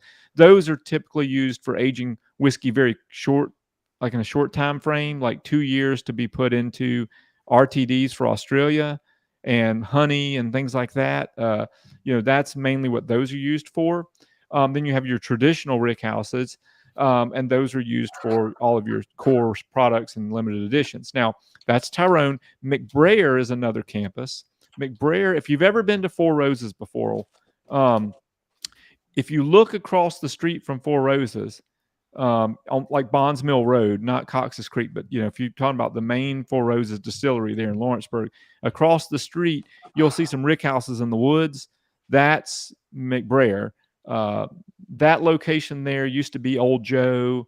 It operated as some other, brands for a little while. Though there used to be 5 rickhouses there, there's 3 now, but only 2 that are truly functional. Then you have Camp Nelson, which is in Jessamine County, Kentucky, and they're similar to Tyrone. If you've ever been to Wild Turkey, it's on the Kentucky River. Well, Camp Nelson is also on the Kentucky River, and those rickhouses there used to be owned by Canada Dry Bourbon. There was a Canada Dry Bourbon that later became Stitzel Weller Canada Dry. And Wild Turkey leased those for a while, and then I believe they purchased them. If I remember right, I think they purchased them either late 90s, early 2000s, but they're owned by Campari now. And there used to be 6 Rickhouses there. You had A through F. C, unfortunately, fell victim to a sinkhole. So C is no longer with us. But the others are still there, and they make arguably the best whiskey that Wild Turkey makes. Or at least they age it. They don't make it, but there's something special about Camp Nelson. And if you ever go see it, the Rickhouses have this patina to them. It's like a rare coin or something. It's this really beautiful patina on all of the buildings, and you can see a faded Canada Dry. If you look really, really carefully. Yeah. And but they make fantastic bourbon. Again, by make, I mean age, but what comes out of there is magical. And all of the big LEs from Wild Turkey in the last, 10, 15 years or so, almost all of them, grand majority of them, have been from Camp Nelson. So 98, 2002, 2003, the Bottled and Bond, Russell's 15, all these come out of Camp Nelson because Camp Nelson makes magical whiskey. I don't know what it is, but it does. And if everybody gets the book, you can do what the Bourbon Engineer did for me, is even though we both got the books, make a laminate to put in your house. Yeah, and if you can get the ebook, I'd make that and frame it. That's what I would do. If you download the ebook, it'll be a lot easier because all you have to do is just take the PDF and export it to a JPEG or something. Yeah, but we always refer to this. It's look at this stuff. It's a good reference, and that comes from Beol. If you go to my blog, ribbird11.com, do a search for Wild Turkey Campus Comparison, you'll see those photos that Beol took the time to create. I'll definitely. Me and the Bourbon Engineer will probably do that Friday. That'll be our excitement. Yep, can't beat Beol. Beol is he is the ultimate brand builder, and really glad he's out there talking about Wild Turkey because there's not a lot of brands that have someone out there, constantly telling people about the history, or the stories behind the expressions or the little tidbits. And Beol does that. Beol, and he always has these cool little posts. He'll show this old picture of Jimmy hanging out with some guys. Or there's one. Did you ever see the one he did where it was Jimmy at the barbecue? Yes. And Jimmy's cooking like on a steel drum with like a stick, to flip the hot dogs. And I mean, just cool stuff like that, And he's trying so hard to bring back history because he's finding it in the grasses. We'll say, the railroad, or was it the railroad house that he wants to bring back to the tour? Yeah, and everything else, which is amazing. Oh, there's some. I can't say anything, but there's some cool stuff coming with the tours soon. Yeah, and I think Beol told me that. Okay, if he let you know what I'm talking about, there's some really cool stuff coming. It's amazing. Yeah. I'm looking forward to what they've got coming, especially with that 1018 year statement. I think that's going to be a shelfer for everybody, and I think they're going to be quite surprised when they get it. And hopefully the 70th will keep flowing for everybody else to find. Yeah, if there's these Camp Nelsons. Go ahead. I'm sorry, I didn't mean to interrupt you. No, go ahead. I'm just going to say these. Camp I was going to say if there's Nelsons two things they would bring back, at least for the distillery, like for a visitor center item, I wish they would bring back the 12-year to the United States, at least just for like a distillery exclusive. That would be cool. I wish they would bring back Kentucky Legend, the donut, for the distillery, where you can go and get single barrels picked by Eddie and Bruce or Jimmy, that are bottled at barrel strength. Like, let everybody else pick the 110 proof and 101 proof stuff, but let them have the exclusive ability to pick barrels and then bottle them uncut and unfiltered. And people would go nuts for those. That'd get me traveling there more. Yeah, me too. Yeah. And not just bourbon, but rye as well. I mean, they would sell like that. I mean, just hotcakes, You said something. Now I've lost my train of thought. Oh, shit. That happens to me all the time. I couldn't think of happened in the state there. I know what it is. I love that visitor center where Jimmy sits when he's there. I just wish they sold more stuff out of it. And I'm not even talking whiskey. I'm talking hats, shirts. It's just kind of, after you leave Four Roses and come to Wild Turkey or something, you're like, damn, you've got 3 hats and 2 shirts. But then again, you don't have to sell anything if you don't want to. Yeah, I yeah, mean, but I get that side of it, but I'm like, you're number one in the world to me. I mean, like, damn. But Martin, I you didn't go get up this there, there. you look out those windows and you just look at that bridge and you just And look that railroad, at yeah. the history. That's what it's all about, is just Sure. looking around. Well, I wanna take some the shit with me. remodel is beautiful. If you've Yes, seen it it took forever to get there, you know, and through a pandemic, but they got there, you know. But the remodel is beautiful. I was able to go and have a nice dinner there with some other people in the press right when they opened it, and just had a lovely evening. It's I was great. blown Yeah. away. I was not expecting it to be as nice as it was. So I think all the changes they made were good changes. It gives you a nice experience to have a drink and sit and look at beauty. It really does. Yes, You don't it need to does. sit there and stare at barrels. You can go do the tours and go see that, but you can sit there and with your group and go outside. You can sit there at the And- windows.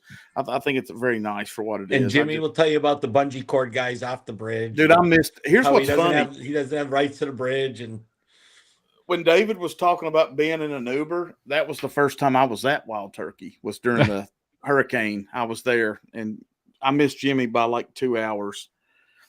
But that's okay. There'll be other trips. He's not there all the time, but when he is, he definitely lets people spend as much time as they would like to spend with him. God, 90. I can't imagine. Yeah. I just turned 50 and I want to but it's kill like it. it's sit when your grandfather. I mean, his stories were just amazing. Oh, you'll And never then get bored. You'll never get bored. His wife correcting him, and then you're listening to his wife and back and forth. I asked him when the first time he met Beol and how Beol was, how he was in concerts and seeing Beol and how they became friends. And it goes back to the Knob Creek stories that Beol was saying. It was just amazing, just the three of us talking there for a while, which was good. Yeah, well, he went through some hard times. I mean, he's seen it all. He's seen the good times and the bad.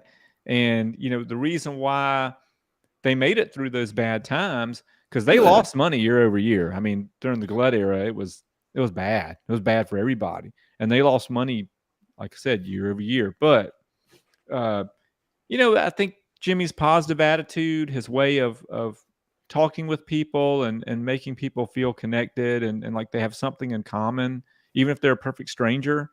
I think that's a lot of that contributed to, the success of Wild Turkey, because, people relate to him. Yeah. He's family. Yeah. That's it. It's family. And you talk to, what's the distillery just on the road? Larkin? The little distillery on the same road. there. Yeah, you talk to him and he goes, if I go into the coffee shop in the morning, it's just Jimmy there, me and him will talk. If I'm with somebody, he acts like he doesn't know me and giggles like a little kid. I like that. He goes, he does that to me all the time in restaurants. If it's just me, I can sit, talk to him, and other than that, he doesn't pay attention to me if I'm with somebody. He pretends he doesn't know me. And he goes, I'm going to say as a grandfather, he just chuckles and giggles and loves every minute of it. Yeah. That's great. I need to I'm going back, but I don't know if I'm going to be anywhere. Yeah, sort of, kind of.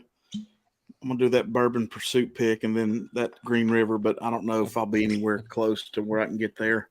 Marty, you'll be closer than you think. You'll be closer than you think. Yeah, but I mean, I don't know what our times are for. Yeah, but there's a change in that, but I'll tell you later. Oh, really? Yeah. All right. Cheers, Trey. Thank you, buddy. Get on this one. Yeah, we'll go for a few more minutes, guys, on the giveaway, then we'll close it out. Let's see. Well, I had another question for David, and I'm going to let him get the hell out of here because we've shoot out. Should I done? Doesn't matter now. Well, yeah, the bourbon has set in. We've already debunked the laser codes. Yeah, we're good on that. Yeah. Yeah, I mean, is there something to it? They do matter. I mean, I haven't sat down and done the side by side of the different Russell's 15. I mean, if you've got a Russell's 15 bottle, be happy, love it. Don't sit there and worry that you don't have the right laser code. That's silly. You've got Russell's 15. You're good, man. Enjoy and that. The 13s. And the 13s. That's another thing too. God, I get so sick of the whole batch thing. Like if you got Russell's 13, be happy. Like, be glad. Drink it, enjoy that stuff. It's don't sit there and scrutinize. Well, I don't have the best batch. What does that mean? Like everybody's their own individual. It's all subjective. Everybody's like, oh, batch one's the best, and there's this premium on it in the secondary, which I think is silly. In my opinion, the second release is my favorite. But that's because it has a lot more oak to it, and I'm a big oak fan. I like it, but people are like, oh, that's the worst one. It's like, for you, that means more for me, I guess. Like, just you go with what is your favorite. Don't worry about what everybody else says is their favorite. I mean, the only time I would say that there's really an exception is something like the LLME, where there's a striking profile difference. Sure. And then that case, I think that's worth paying attention to some laser codes. But if it's just like a good batch, mention it among your friends and everything. But I don't think it's anything to get crazy about. Don't do a damn video, or charge some amazing price that on the secondary that it's not justifiable. Cheers, Danny. And no matter what bottle of Russell's you bring to a bottle share, by the end of it, it'll be everybody's favorite, and they'll be chasing it. That is everybody's gonna love it because you're in a group. And they're going to say, this is the best bottle I ever had. Before you know it, everybody's going to think that's the best bottle. There's something to be said about just appreciating a bourbon for what it is. There's a lot of comparisons in this hobby. We all do it. Which one's better than that one? But have you ever just picked up a bottle and just poured it and enjoyed the hell out of it, and then forgot what you were even sipping on? Have you ever done that before? Been like, man, that's good. Oh, what did I pour again? Yeah. Oh yeah. And like, oh man, I forgot I poured. I thought I was drinking something else. It's like if you ever just separate yourself from the hype, separate yourself from the label, and just focus on the whiskey in the glass. As long as you're going with a quality producer, more often than not, you're going to be pretty damn satisfied with what you're drinking. Yeah. And I try to touch on that in Wild Turkey Musings, the last piece I do in there. And Top Dog, you may recall this, but it's called The Best Whiskey in the World. And the best whiskey in the world is just what's in your glass, Yeah. At the moment, 100%. And who you're drinking it with. Right. There is no best whiskey. The best whiskey is what matters to you at the moment. That's all that really matters. It's the next one and the next one and the next one. Right. It's just what's in your glass. I do. I forget all the time, especially if I pour something and leave the room. Yeah. It's a fun little thing. It's like it's similar to, have you ever picked up like a glass and you in your mind think there's water in it. You go to pick it up and you're like, whoa, it was empty. And like, that weight kind of that shocks you for a second because you're expecting to pick up something with some weight and it's empty. And that's what it's like when you pour something and you kind of forget what it is, and you're like, "Oh, wow, this is good. Wait, what the hell is this?" And you have to think about it. You're like, and you go back and look at the counter, and you still don't know what you had. It's a pleasant shock, and then you're just sipping it for what it is. You're not sipping it for some memory that's locked in here, or a hype, or a brand, or a word, or a number, or something.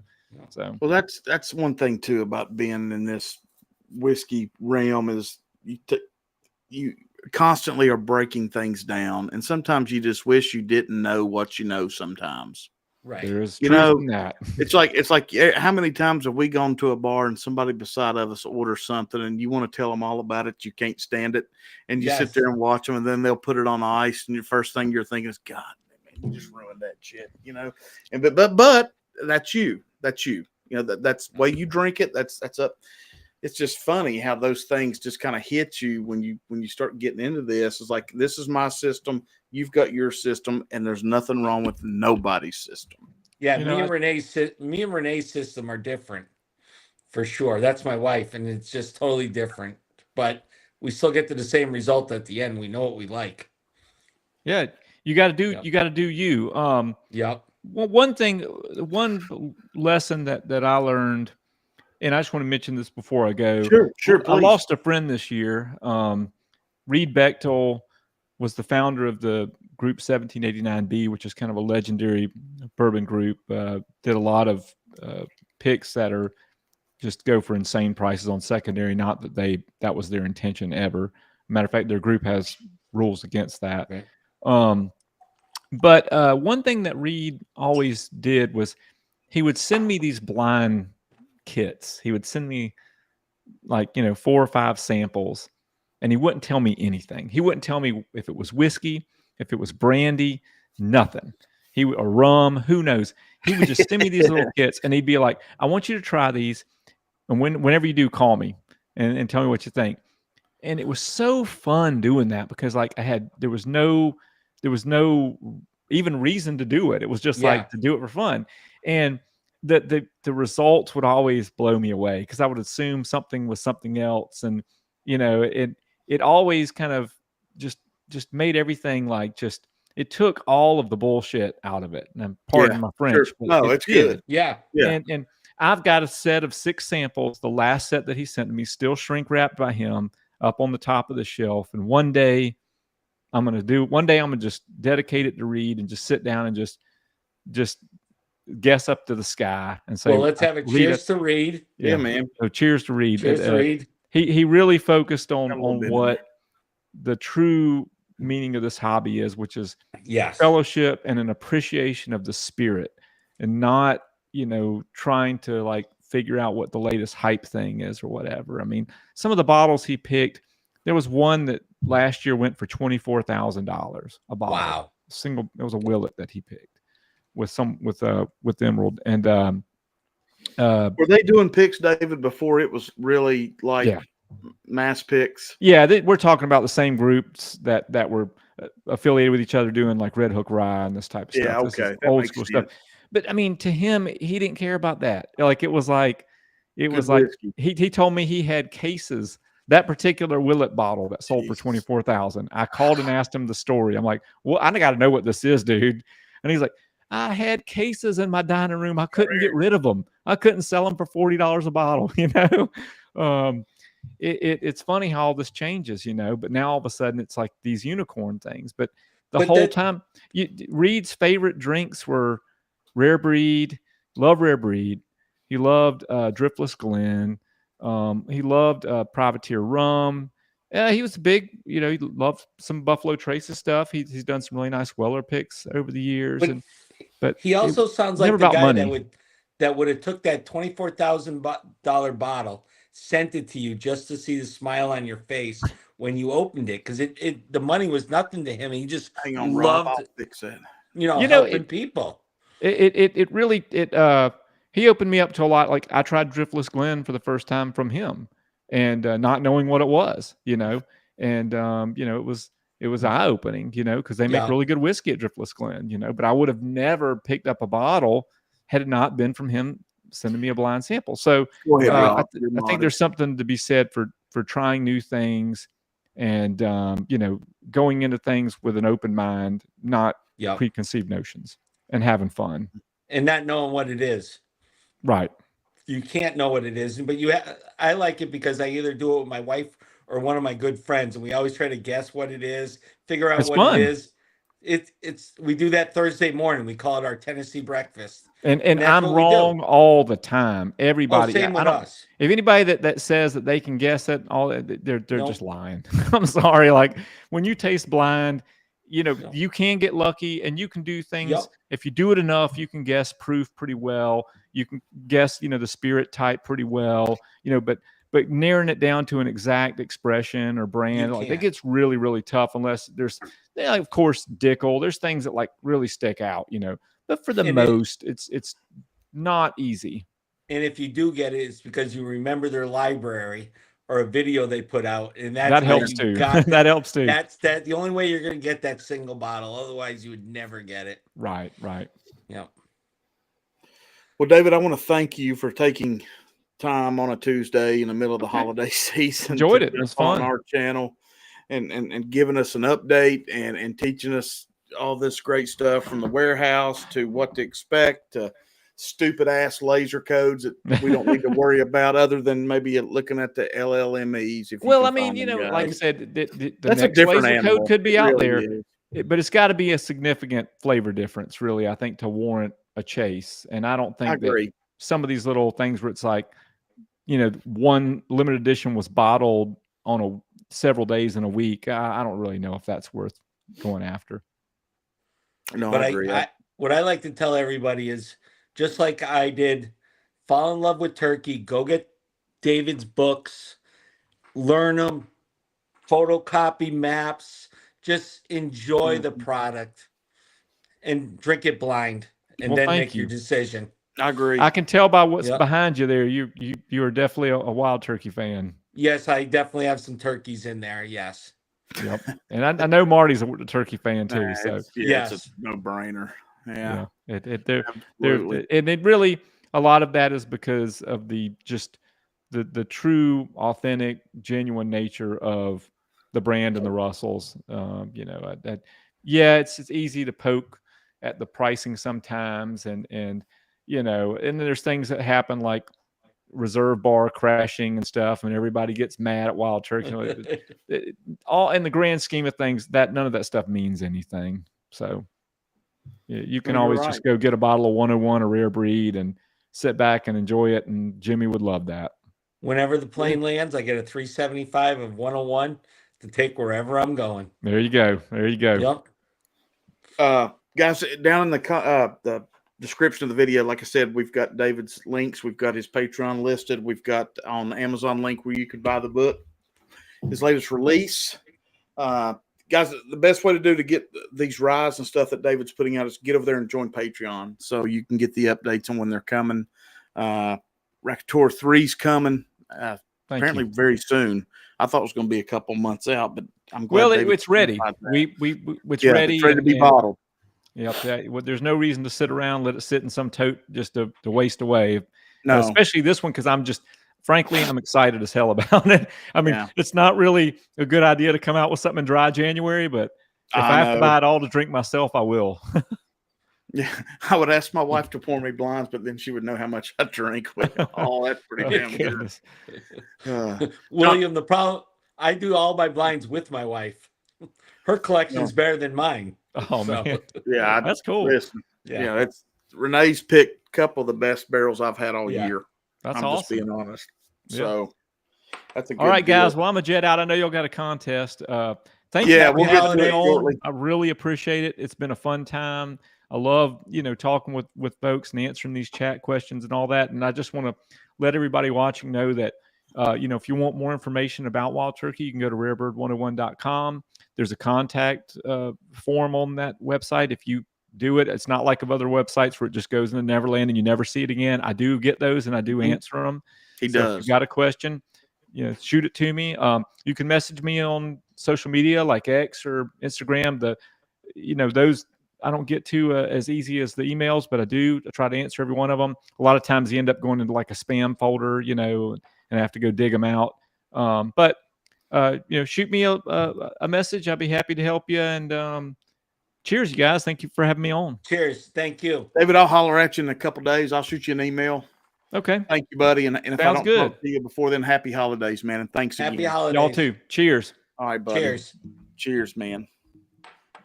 Man, that was awesome. The time he takes for everybody, not just me, for Jason, for other channels. It's great to have him on every year or so just to get caught up on what's going on in the turkey world. Like Marty, turkey wins.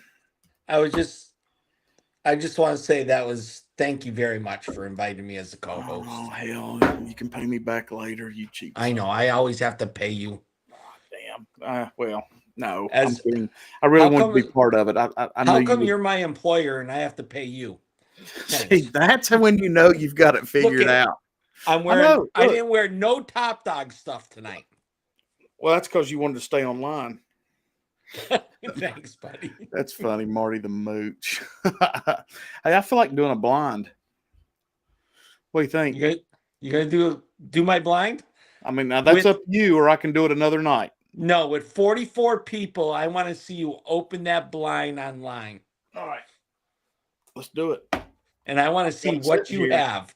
All right, let me go ahead and guys, we'll do the giveaway here in a few minutes. We'll let it go for another 5-10 minutes till 9. We'll do the giveaway till 9. Then I'll run the wheel and y'all can Trace. Argue after that. Blind.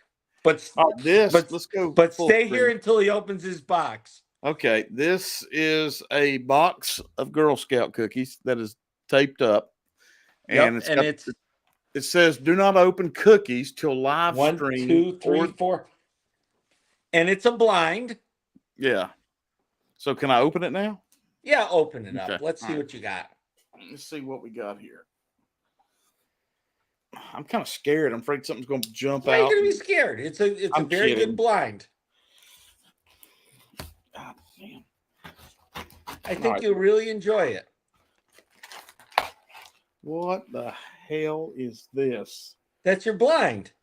Apparently, hold on here, folks. You may Drum need your roll, glasses. please. Oh my. What do you got? Oh, this says a lot. Guys, I don't know if you can. That says Tampax. So we've got 5 Tampax here ready to go. Marty, How the hell did you blind pan? What is this? I'm not getting in trouble by sending samples, so I sent you something good. Okay, let's see here. And you can reuse them, Marty. Oh my God, they're damn no, this is those damn things you can sneak in and out, isn't it? I don't know what you're talking about. No, this is the shit you can put in your purse, and somebody looks in it and thinks it's a tamp, and like they said, You got in a the movie. purse? Well, I could always hell if I can get 5 samples of this in there, I'll carry a damn purse. Holy hell, this is cool as oh my yes, this is not getting thrown away by any means They whatsoever. are reusable, Marty. Oh my God, Rob D. Thank you, man. Rob D. Great work, Marty. If I send it to Kim so he can, yeah, there you go. That's funny. Let me get Rob on the wheel. Rob. Doesn't everybody send your samples that way? You know what? No. I can honestly say no. That's okay. I've been wanting to do these because I've had this box sitting here being advertised for like what, John? 2 months, maybe? Yes. I'm sorry, man.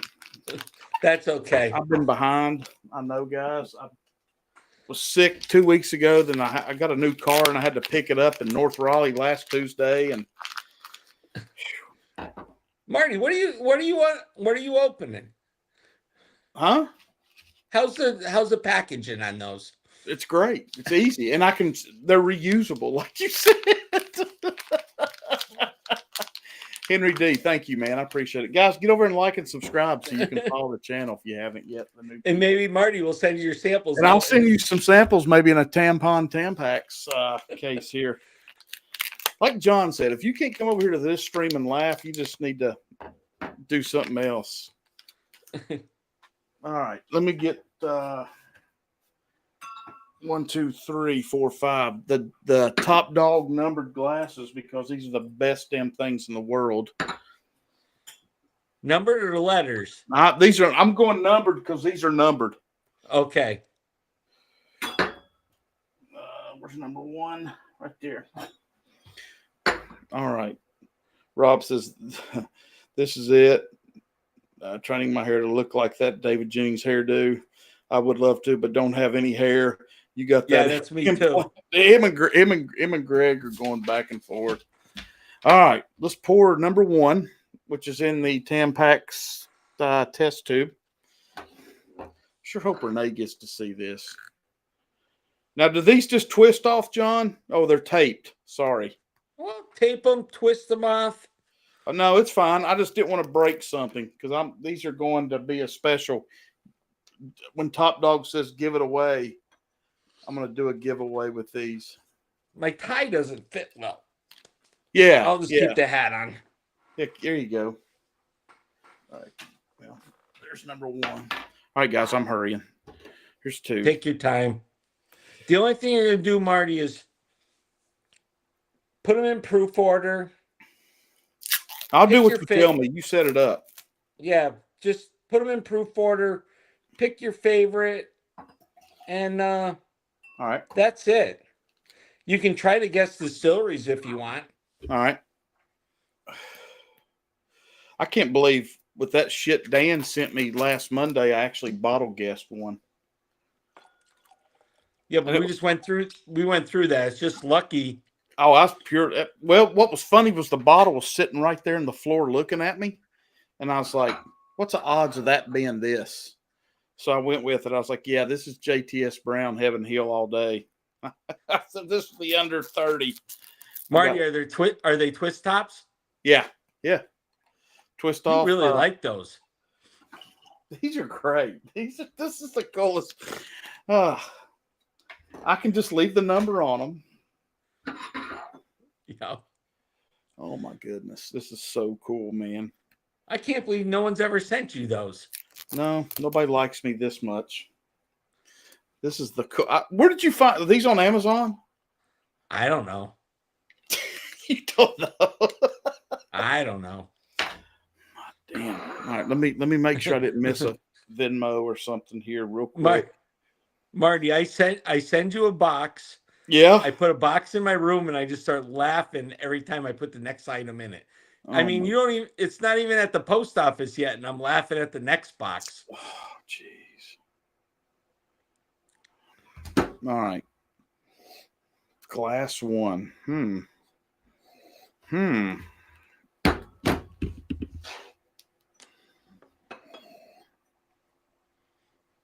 I would say you had this. You had this one before. All right. One's coming lighter proof on me.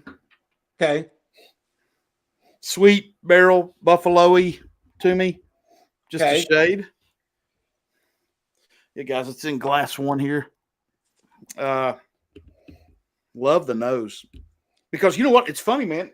Other than I've not had anything higher than 101. So that's crazy. None of these are too crazy, but you are going to go over that proof point. Dude, I think this is Buffalo Trace, but I don't think it's it fades quick for me. Okay. I think the nose is definitely Buffalo Tracy. It's got a little more pepper note on the nose. Like I don't think it's Buffalo Trace or a Blanton's. It's weird. I don't think it's E.H. Taylor small batch because it's not sweet enough. So you don't get what It may not be. I need to maybe just throw Buffalo Trace out the damn door. Just I have a little bit of a theme on this. Okay. And but so far, if I exceed the proof, then that theme could be 90 different things. So, yep, that's okay. I like that.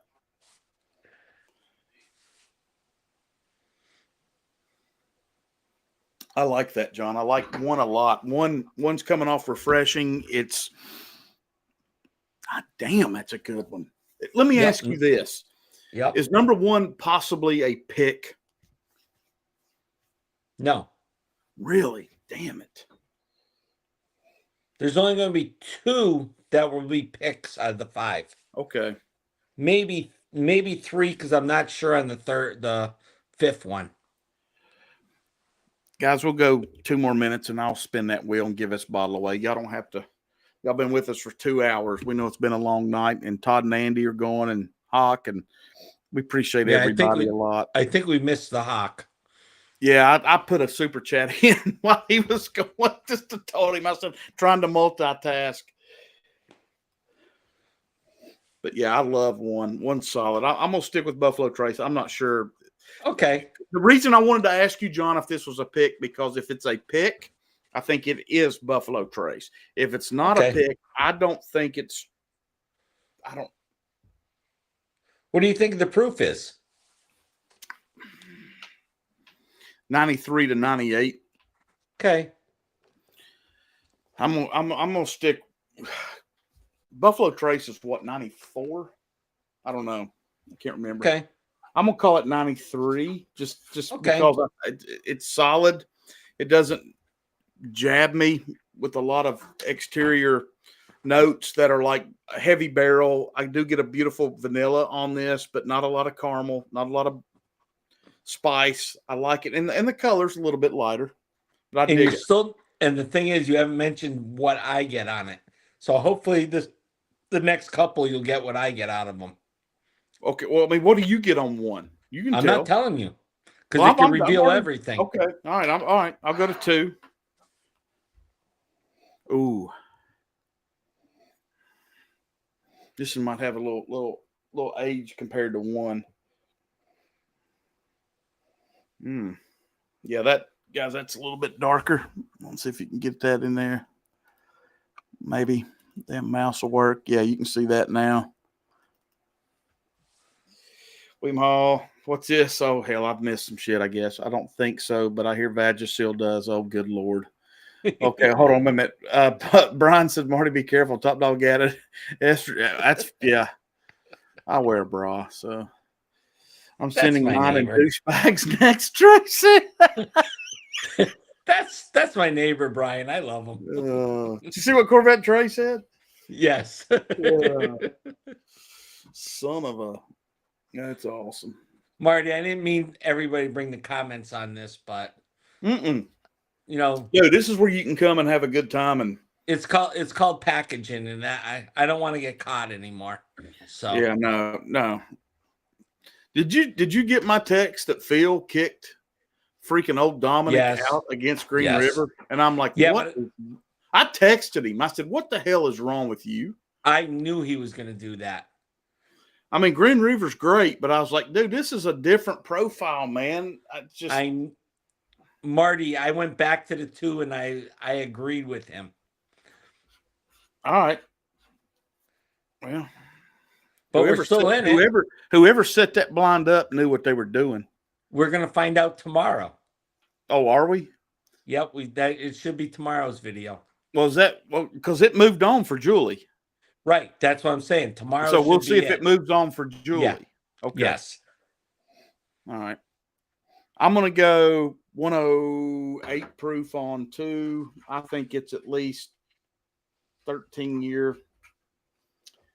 I get a lot of earthy notes on this one, John. Okay. And maybe a little cinnamon finish. Okay. All right, guys, let's get this wheel for everybody. That way y'all can go do other things. Let me share screen. Why spend time with us? Yeah, really. It's only going to get funnier. That's right. Yeah, we're only going to get better. I promise. Don't show me this again. I understand. Wheel of names. Let's see. Who's calling me? Why's my mom? Mom, I'm live. You know that. You're watching. Let's see here. She's telling you to be nice to me. Probably. Let's see. Who's Miracle Martinez? If you're still here, tell me how many times to shuffle it in the chat. Let's do that. If not, we'll go to William Hall. Miracle, tell me, and we'll spin it. I like this one, John. I think it's antique. It's got some age. Okay. It's not one of my favorites. It reminds me of Calumet, but I don't know which one. But if it's the 16 Calumet I've got is horrible, and this is a lot better than that. I can tell you that right now. But I don't think 15. All right, Miracle, let's bring it up.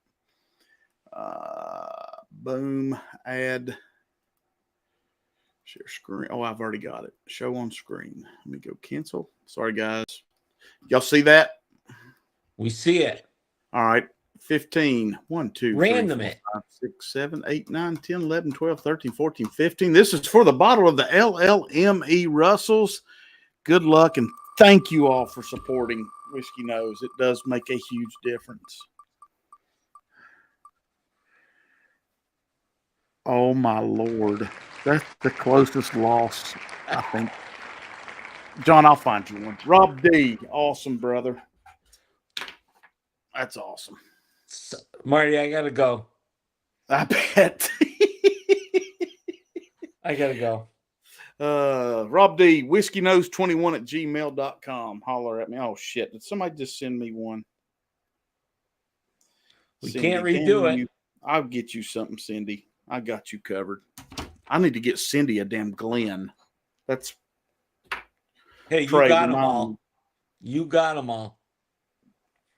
You got that implant money, McDonald. Let's go. Oh, Jesus. Greg and I would Robert. really like to get a Golden Glen, but Well, you know what? I'm not the dumbass that made 40 of them and didn't keep one for myself. I got the test one that has an image on both sides. I'll, I got the original OG. well, I need to talk to you about that when we get done. I've got options. I got All right. options. I'm I'm going retiring. Yeah, like getting the same amount for the same price. I'm retiring. Oh, bullshit. Okay. All right. I'm at 108 proof. Earthy notes, cinnamon finish. I said 13-year, and if it's that freaking Calumet, it's might be. I tell you what, I'm gonna call it 14-year Calumet. Okay. Just to be weird. Okay. Because I like the 14 better than the 16, but I like the 15 better than the 16. Yeah. No, it's okay, buddy. I'll do. Yeah, I got you covered. Rob, whiskeynose21@gmail.com. Just send me your hand delivery location, and I will get that to you. Thank you, buddy. And Rob, I think Yep, I'll get in a van by the end of the week. Yeah, Rob, you're a mod now, so you can drop whatever you need. Thank you for doing that. All right, 3. Oh boy. Baking spices all over it, man. Little vanilla. Damn, hell, this is good. This is my favorite so far. You can try it. I can smell it and tell you it's great. Okay. Have you? Yeah. Have I tried it? Yeah, I sent it to you. I was going to say, have you ever watched my show? No. I usually tune out. He said no. When you start, I usually go over to the Hawk, watch that whole thing, and just come back and forth, then come back like I've been there the whole night. But we'll go on with that. All right, number 3. It's at least 120. Okay.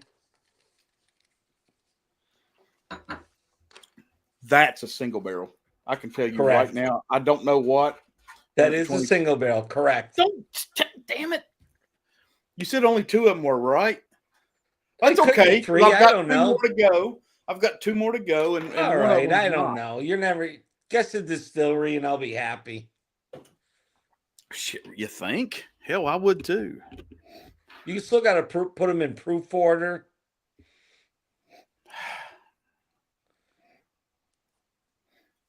I feel like I might have. I don't think Might you've burnt done yourself that. out. No, I don't think you've sent me something twice. But No, I I did know not. you. I did not really? do that. But I have people that done that to me and Renee. I love 3, John. Now that I sit on it for a second, since you say it's a pick, I'm getting a mouth coating of a coffee latte, espresso, not latte, espresso, just mouth coating. Yeah, that is spectacular. It's very difficult not to finish that bottle before I sample it out. It is so good. That number 3, that is going to be extremely hard to beat. And that was a bottle that was given to me. Really, a pick Yep. that was given to you. Yep. Wow. I'm at, what did I say? I got it at 120. It might be hotter than that. Okay. The next one you have is Bourbon Engineer has probably just as many bottles of this than I do. So it's going to be some trash, huh? Yep. All right, Brian, let's drink your fucking garbage. Holy shit. Butter caramel. Yep. Similar.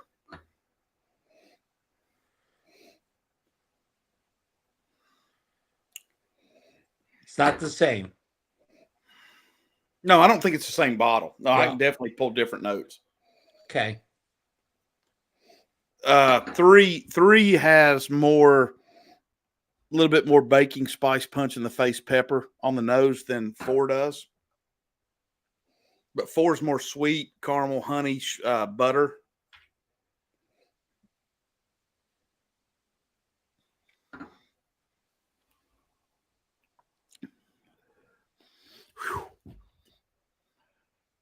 It's good. Oh my God. 125 is what I'm going to put down first. Okay. Yeah, guys, we still got 20 watching. Thank you, guys. Go. Todd and Andy's got Jonathan on from K Luke. Go over there and give them a love. But I do want you to hang out here with us. So open another tab. Yeah, I don't Just want no John. one to go. Yeah, they know what to watch. I don't play songs. Whiskey knows I'm pouring the Irish pick samples. Trash my ass. I know. I was just kidding, man. It's like, what trash has Brian sent me? Like I said, Brian, the one you're drinking right now, Brian has several bottles of it. And Really? do I. So, and he's Yep. not sent me one of these yet. You asked. Why should he? I mean, I didn't send it to you, but we love it. Yeah. That's where I got to pay you more. Wait. Yeah, my salary has to go up in 2025. But it's good. I think I know what that is. What is it? No, I don't either, because it's got an Old Forester high proof bourbon pick to it. Oh man, your palate's trash tonight. You still have not got what I get out of all these bottles. You have not guessed my theme.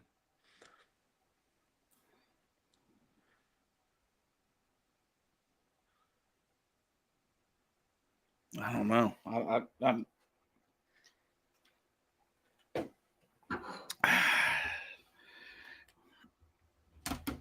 And like I said, the last one's going to be real good. But stick.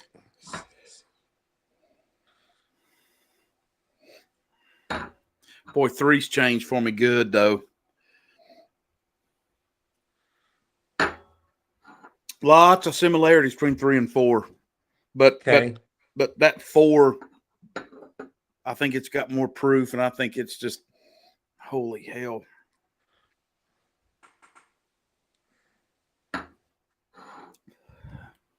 There's 3.5 proof points between the two. Oh, yeah, Brian. I see it. Love it.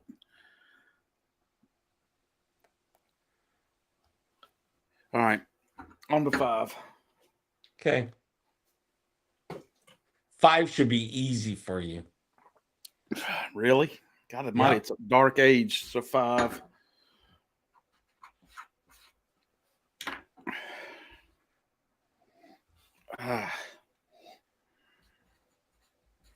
Strong nose, very barrel forward a little bit. I'm gonna go 9 year on this one. Just on the nose. This one's got a little go back to 1. Nice day and night. Spicers are the same, but that could be anybody. Oh, holy shit. Antique, viscous is all get out. I actually am disappointed I swallowed that so fast. That is good. All right, so you agree with me. This is a hitter. Yeah. Should have labeled with the letter. So yeah, that's right, Trey. No, well, but you know what though, Trey, in John's defense, he did this way before the big D hit.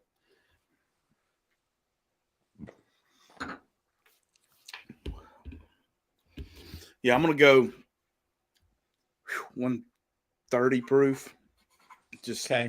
That's very solid. That's I get a cherry wood Oh, okay. Finally. Really? Yeah. I've been that off from all your Yep. notes, even on one. Yep. From my notes, you have been All right. that. All right. Well, I was There's just getting started. So there's another note in 5 that Independent Joe gets that I also get once in a while. on 5, Rob Yep. D, I got your email, buddy. I will get this out. Awesome, man. Marty, great work on the live. Redbird, you've been a major part. Yeah, man. Great. Awesome, Rob. I'll get that to you, man. Thank you for supporting. And everybody else that donated. That's awesome, guys. I like this one. But I don't know if I hope like it so. better than 4 or 3. I don't want to hear that, but it's good.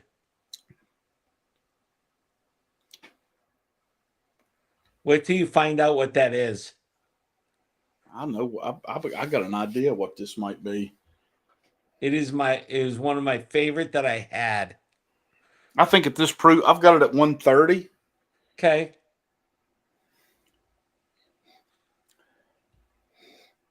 All right. I'll tell you this. I'm going to call Distillery. Yep.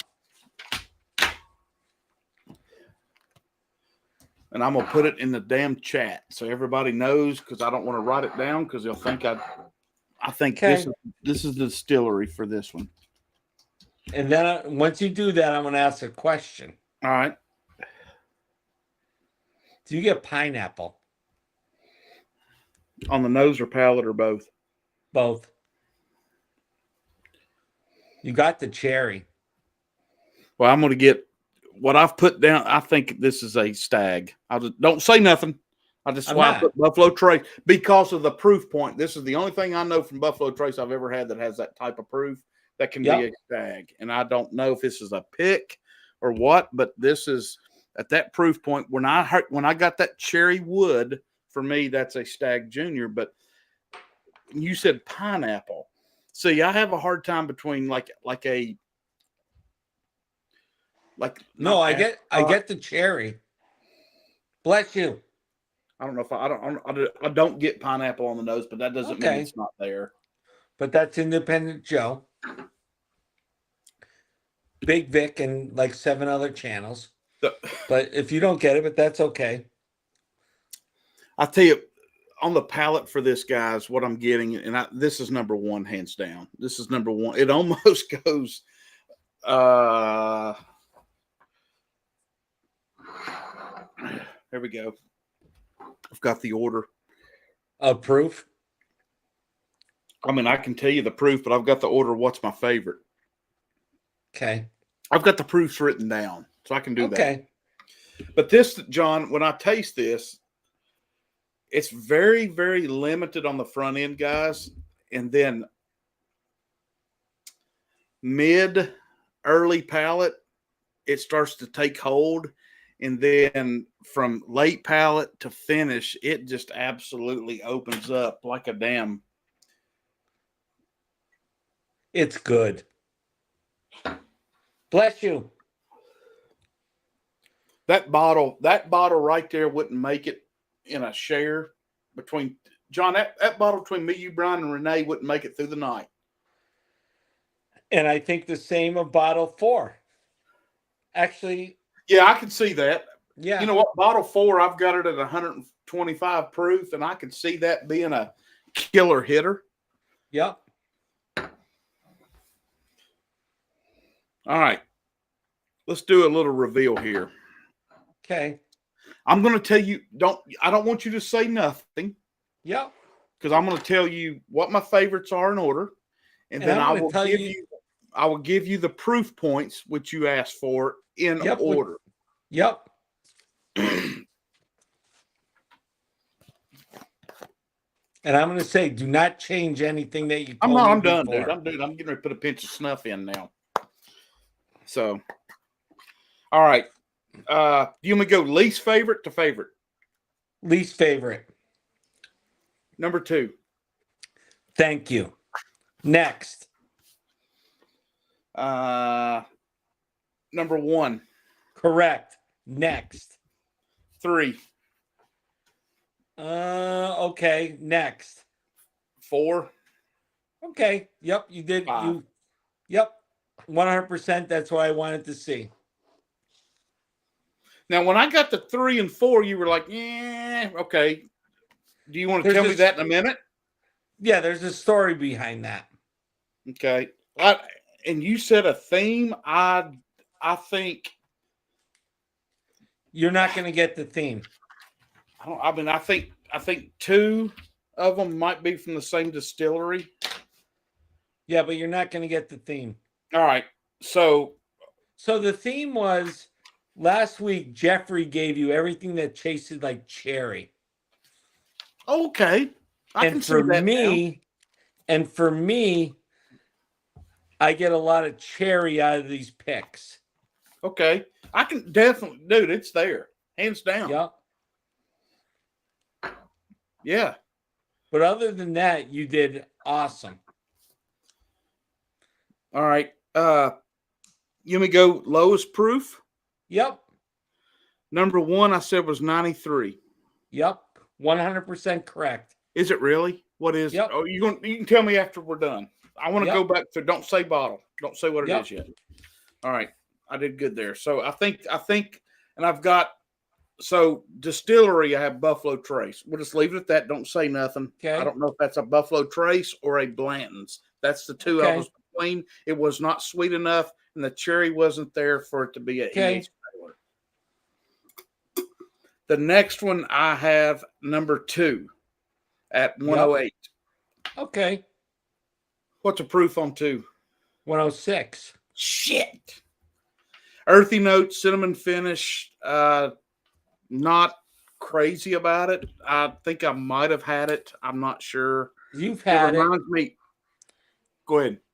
Me, you, and Greg had this before. We discussed it in depth before. It's not Kentucky Not Greg, Ale. Rob. Me, you, and Rob had it. Oh shit! I know now. No, you don't. It's not a pick of mine. I didn't say it was a pick. Okay, what do you think it is? I said I actually have Calumet 14 written down here. Okay. Is it Kentucky Ale? No. All right, don't tell me. Let's move on. Okay. That's just Yep. what I got written down. We'll get back to it. I don't want to do bottle reveal yet. Okay, so I'm at 108. The next one would be number 3. Yep. And I said 120 proof. It's 119 proof. Loved it. It was my number 1 going from 1, 2, and 3. Yeah. Trey says, "Oh, I like Calumet." All right. Number 5 is hard to beat. You'll understand why on the reveal. Okay, 4. 4, I said it was beautiful up front, light, and then everything mid-late palate just flat out flowed.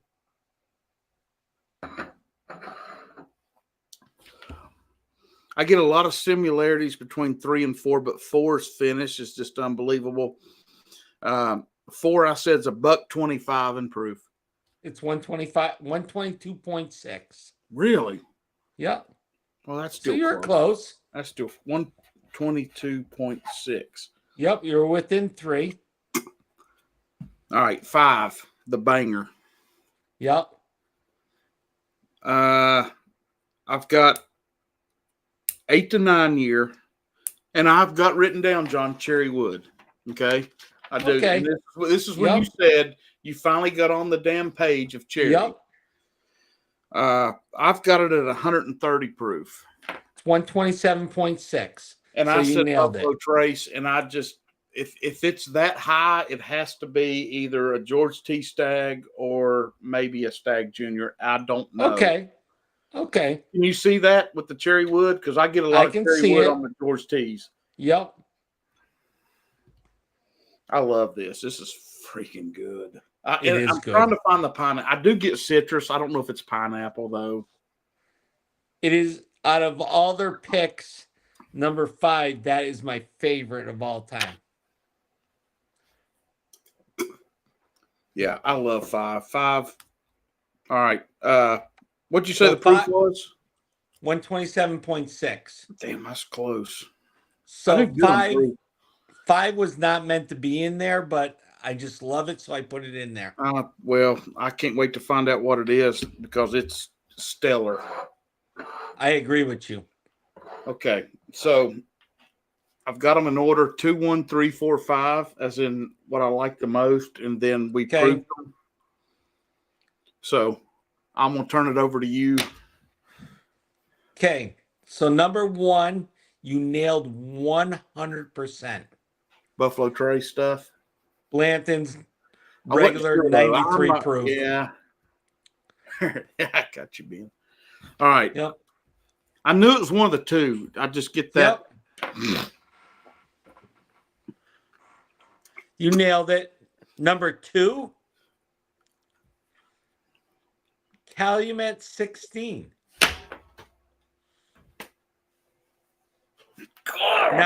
Not my favorite. No, and you know what? Is that the one you said me, you and Rob shared, or me, you and Greg shared, or something? We talked about it several times where I told you that 15 is my favorite. Yes, and you know what? I've got the note written down here, Yep. John, of cinnamon finish, Yep. and that's that damn 16 has that. I get too much artificial cherry. That's why I like the 15 more. Yes, and I said 14 because I just wasn't sure because of the earthy note I got. Damn now, can you come close on the next 2 of guessing the distillery, knowing that 5 is your favorite? They've changed so much now. There's no reason I can't. And they're good.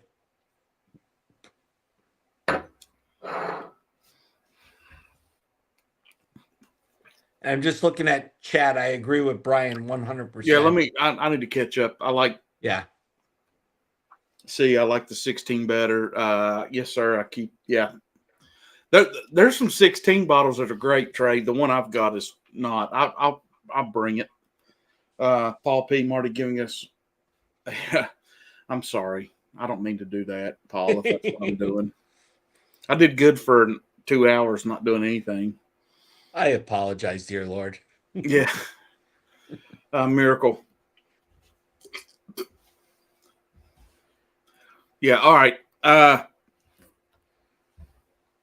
got the feeling when you tell me what 3 is, I'm going to break something because I feel like I should know, and I don't. So, what did you say the proof was on 3? 120. Okay, it's 119. God damn. What did you say the proof on 4? 125. I thought it was hotter. 122.6. So, okay. Yeah. Okay, number 5. What did you say the proof was? 130. It's 127.6. All right. What did you say the bottle was? For it to be over, to be around, well, you said it was, what'd you say the proof was on 5? 127.6. It has, for me, if that's, I was getting Buffalo Trace stuff. It's a store pick. Really? Yeah. Well, then I may no. Just say what you're doing. Okay. I said Buffalo Trace early. Okay. And if it's that much of proof on it's got to be a Stag Junior. It's a Stag. Is it really? 127. Is it really? Yeah. Yes. Mm. And that store is right next to Independent Joe and Big Vic. And it's an incredible bottle. That's It's good. that That's would a be store hard. pick. That little taste there would be hard to not to have that be pick of the year at that proof. I agree with you. It's very hard. But now back to 3 and 4. You want me to try to figure something out on those? Yep.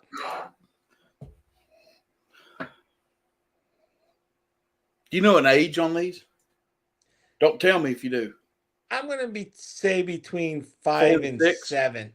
No, 4 to 6 could be perfect, but I want to say they're over 5 and under 7. But I Are don't these know. Are these both single barrels? Correct? So 3, 4, and 5 are the single barrels. Yes.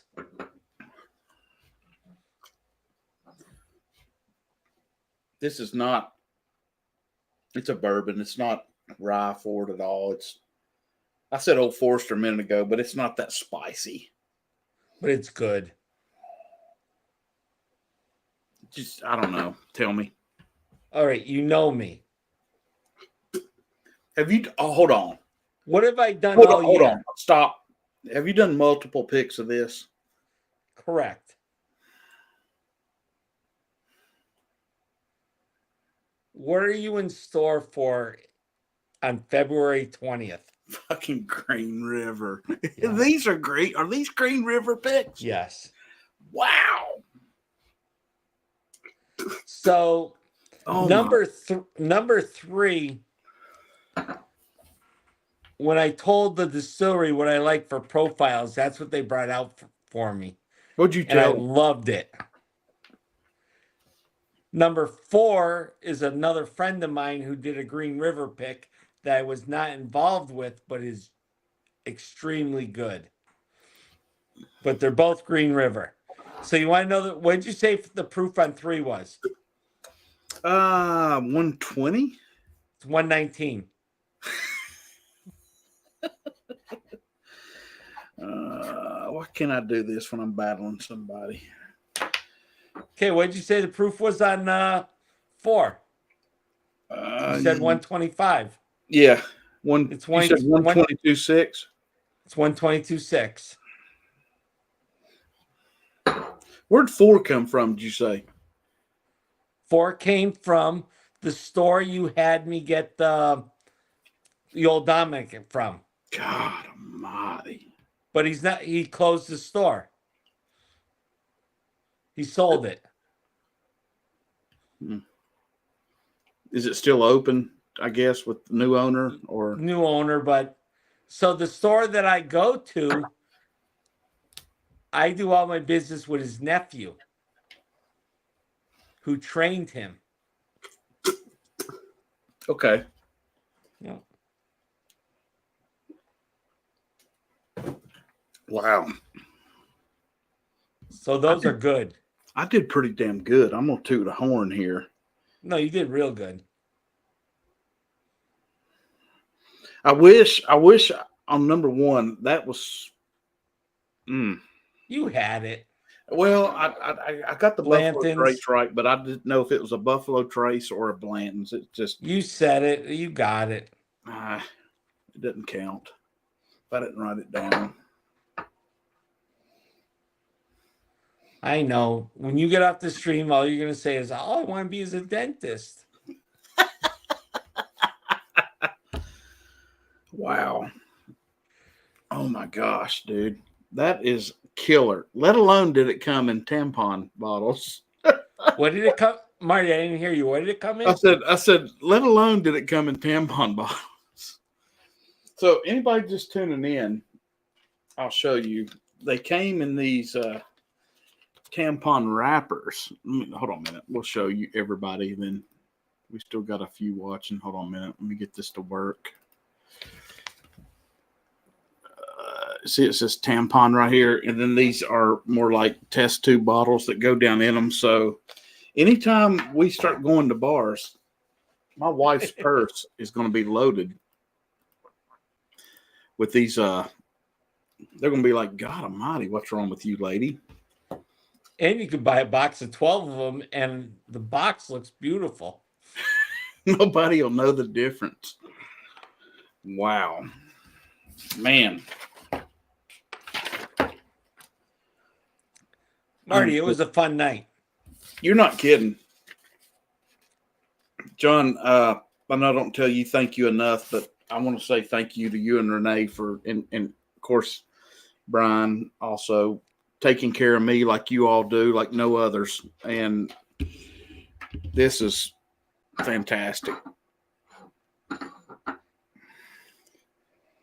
Yes, go back to 5. Yeah, that's it.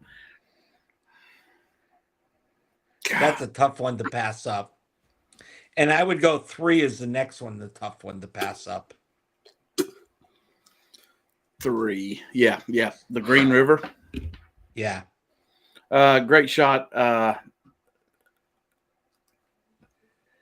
Rob D.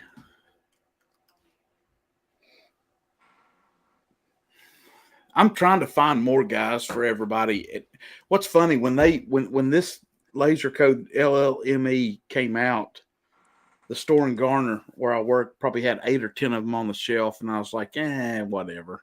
Then Greg McDonald's like, Marty, you need to get it. Just get it. Spend $42 and get it. And I did, and I was like, holy hell! And there's this much left of it. And of course, when I go back, they're gone. And then my boy Kevin found this one for me in Tennessee. I need to pay him for that, by the way. But yeah, I've not seen any since.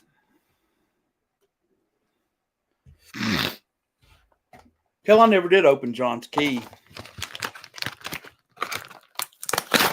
Probably doesn't matter. Well, it doesn't matter at this point.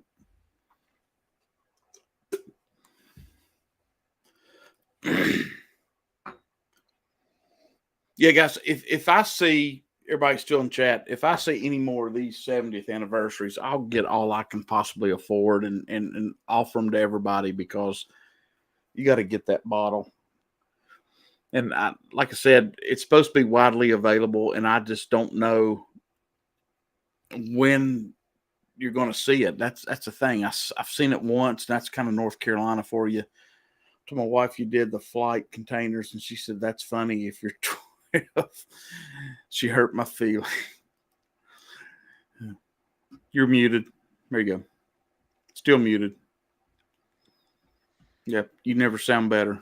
I'm Not just in talking Tennessee. like this. There you I'm go. just talking like this. Trey, I don't know, man. I don't know what the deal is with these damn things. I really don't.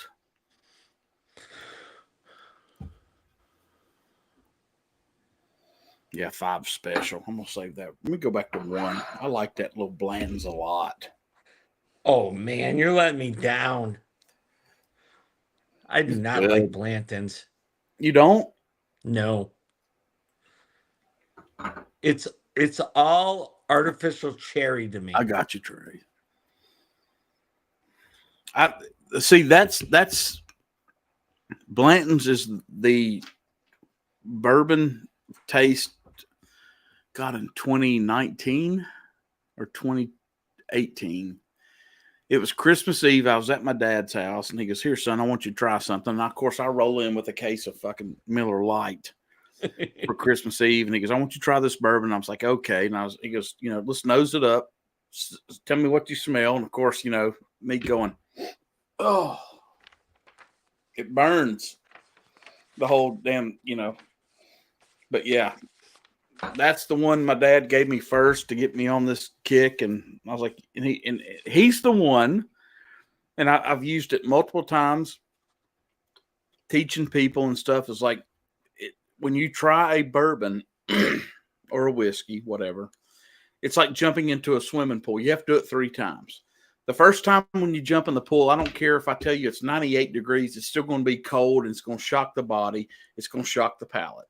Second time, it's a little bit better. But when you go back the third time, that's when it works for you. And I did what Dad said, and from there on, yeah. And next thing you know, he had a channel. That was probably a year later. I'll be honest. It was, yeah. So not to spoil your night, bring up that 15 year that I sent you in the 100 millimeter bottle that David debunked my whole theory on. It's downstairs, but I'll go get it. Okay. You don't have to, because then I have to entertain people. I'm not good at that. Go. Run. All right. Run. Go. Okay. 1 Mississippi, 2 Mississippi. All right, let's go to chat. Okay, I don't like that guy. I don't like that guy. I don't like that guy. I don't like. All right, let me respond to people I like. That's just a joke, guys. He'll be back soon. Did everybody in the chat tonight enjoy David? Anybody? Anybody? Help, help. Wait, I think my neighbor's knocking on my door. I gotta go. Here comes Marty.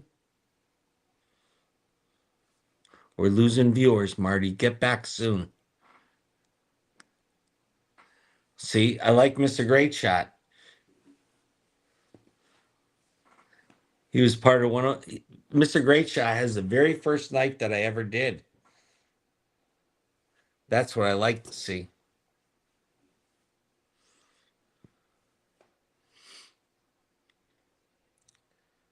But it's not about me tonight. It's about Whiskey Nose. Whiskey Nose. My employer told me not to put any Top Dog stuff on tonight. Which I don't know why. God, he's taking... Oop, Corvette tray.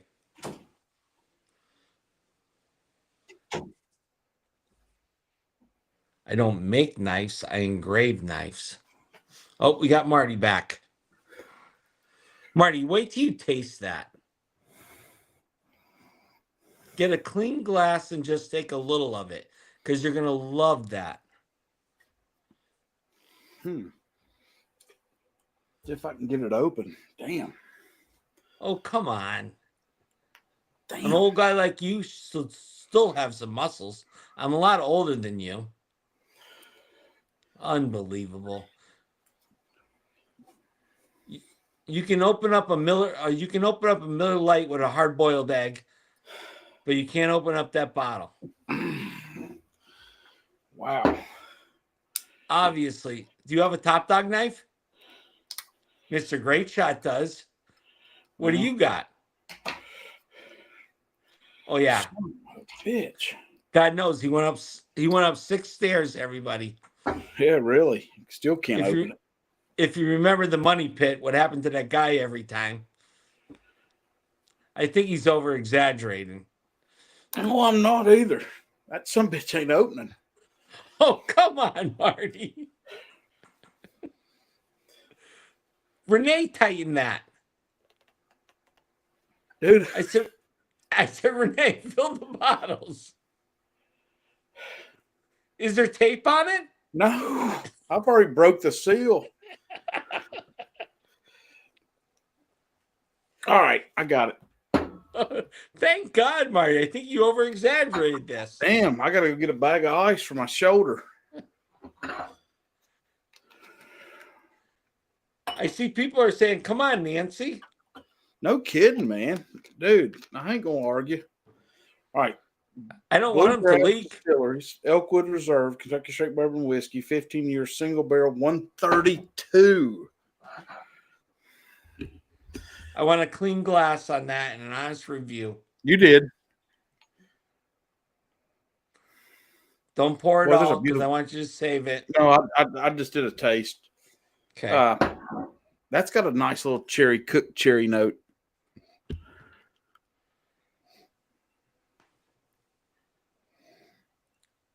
Vanilla cake.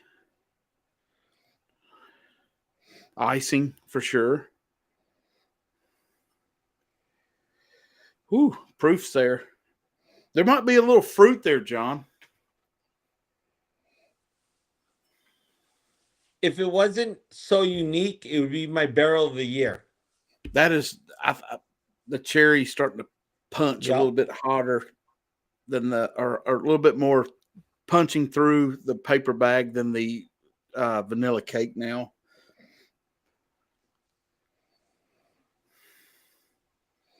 I think it's proofy on the nose, but I don't know if I would say just on the nose 132. I think I'd probably be about 124. I gave it 110 on the taste.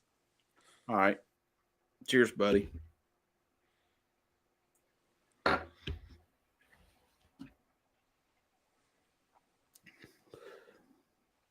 Huh. Yeah. Wow. Is it coffee? Chocolate? A little bit? It's wherever you want it to be. Hey, Tiffany. Dark fruit mid palate. Okay, Brian. Definitely chocolate forward on the nose now for me. A little bit. Cherry chocolate.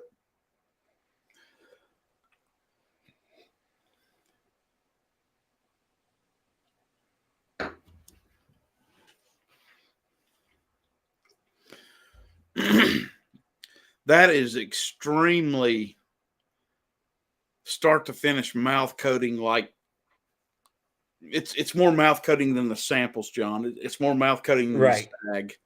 The legs on this, I mean, guys, we're dealing with what, 15 freaking years? Yep. Hold on a minute. Get it where you can see, maybe, or not. I don't know. It's just, you can see that little bit there. Yep, I can see it.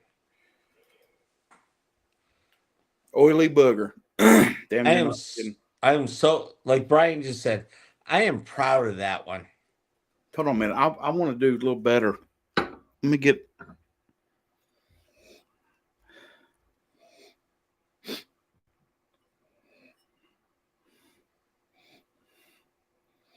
There might even be a cotton candy sweetness to it.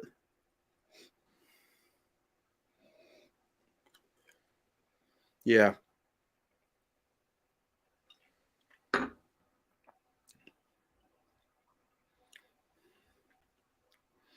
I love it, John, because I guess, of course, Brian's had it. I love it because the palate is very much stationary start to finish. Nothing exceeds front or back or mid on it. Yeah, there's a cotton candy note I'm getting now that's just freaking rocking. Chewy.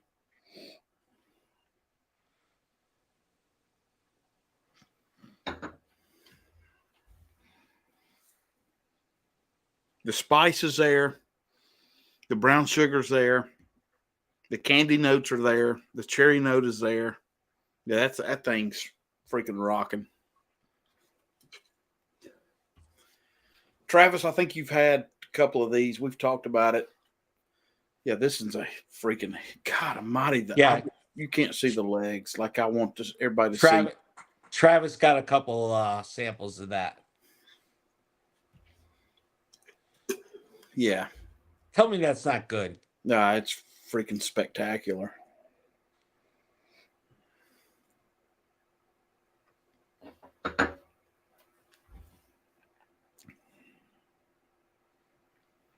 The back end just it. When you talk about a rocking back end, a lot of times you talk about something that explodes. This thing doesn't explode on the back end. It just kind of goes, Here I am. Take it in, you know. So the first night I picked up that bottle, me and the bourbon engineer, I almost finished half a bottle because it was so damn good. That's scary. Yeah, there's candy notes on that you could pick it apart to death. I mean, like freaking ice cream. God almighty. So did you pick this barrel, John? Tell me how this worked. What are we doing here with this one? What is this? So what it is again, Thursday breakfast. A distributor bought in a barrel broker bought in some barrels, had us sample them, and we picked the barrel. Okay. But I'm going to tell you something off air about these barrels that I think you're going to like more.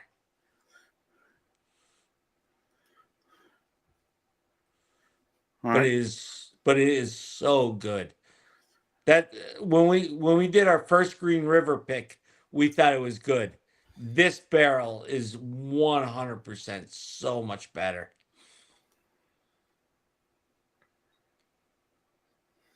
How many bottles did this yield? Probably not much at 15. I want to say under 150. That's still pretty good for a 15. You know, I'm trying to think. Between me and the bourbon engineer, we bought a lot of them.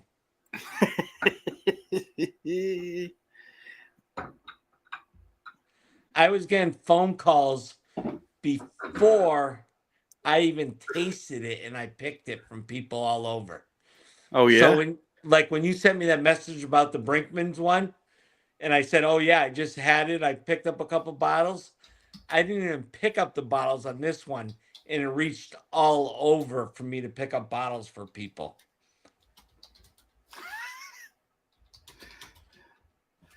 And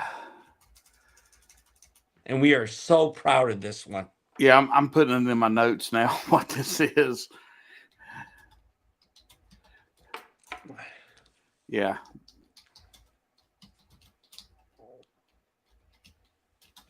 Mr. Great Shot is a, well, Rare Bird set it straight. It's supposedly a 15-year wild turkey pick.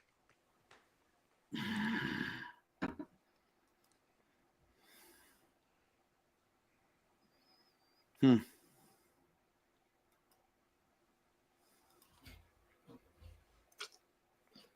don't know if I get a shit ton of turkey though. No, but if you put it on smell, it goes exactly against the 15. Yeah.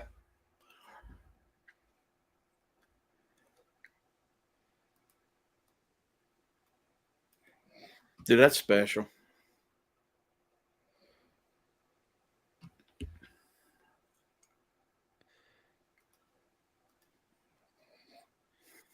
Need to do a blend blind where you blend and Marty guesses. Don't you start with Top Dog on blending because that shit gets real. Yeah, I love that stuff. I got barrels going in the garage. Yeah. Okay, John, while I got you on here, let me ask you something. You sent me the French oak to play around with. Yep. And I found the other ones downstairs in the drawer. Yep. Okay, gotcha. Just ignore that until later. Nah, I got it. Good. Okay, that's great. I want to do. Me and Katie and Ethan, just to let everybody know. You've probably heard me talk about it, but we went to a little speakeasy in Raleigh when they were in town, and we tore up some Russell's 15 and shit like that. And they said, like, we have a house blend we did. We want y'all to try, and it was like $12 for an ounce or whatever. So me, Jenny, and Katie and Ethan got 2 ounces apiece, and it was fantastic. It rocked, and we couldn't figure out what it was. We knew it was corn forward, and we were like, okay, this is pretty spectacular. What is it? And she goes, it's melicorn finished in French oak staves. So I want to do and try, not really duplicate, but I want to try to do the same thing. So, John, what do I need to buy? Do I need like a 2-gallon barrel? What do I need? Teach us that are watching. Okay. So I sent you samples and pieces of French oak. Yes. Multiple pieces. Yeah. So what you do is you throw that in your oven. Yeah, get them hot. At 300 degrees until you smell them. Okay. And then you'll smell the sugars and all that. Okay. Take it out of the oven. Drop them into any bottle of bourbon. How many? So if I've got a 750 of melicorn, so just one? I gave you 3-inch pieces, right? Yeah. So it'd only be one, yes. Okay. One per Drop bottle. it in there. One per 750. Yep. After 4 days, try it. If it tastes to your liking, that's great. If not, 6 days, 8 days, keep trying it after that. And once you get to a profile you want, just take that stave out of it, dry that stave, and use it for the next one. You'll get like 3 uses out of that little piece I sent you. Okay. Yep. Because I can also, I think what I'm going to do is also here, I can buy half gallons of melicorn, but they're in. Yep. The problem with that is they're in plastic bottles. I don't want to do a finish in a plastic. Then just put it in a glass bottle. It won't make a difference at time. Wherever you feel comfortable with. I'm just afraid. I don't know. I could just do 4 bottles. I could do. I think I've got enough for 6 or 7 750s. Yeah. And you said that time frame is like what, 4 to 6 days, maybe? I would start checking after 3 to 4 days till you get what you want. And do I let them get room temperature before I drop them in, or No, I just drop them in hot. Doesn't make a Okay. difference. They're actually, as soon as you pull them out, they cool real quick. And they smell so damn good. And you just drop them in. So my Christmas bourbon, I actually thought about it this weekend, and I'm going to probably do it on Friday.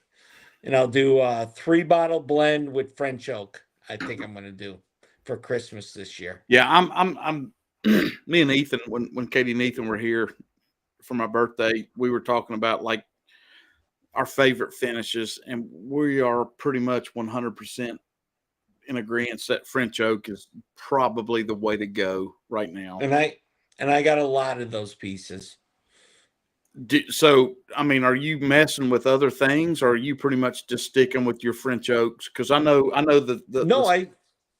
mess with everything. Depends what I get in barrels.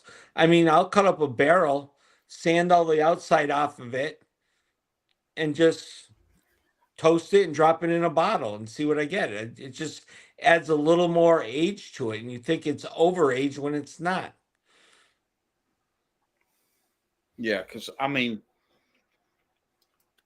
I don't know. It doesn't matter because of what you've taught us tonight. It doesn't matter if you're taking 3 gallons of melicorn and putting in two full staves. It doesn't matter because it's all about going back, like you said, in a few days and tasting them and see when you're thinking that it's right. I've done a Russell's French oak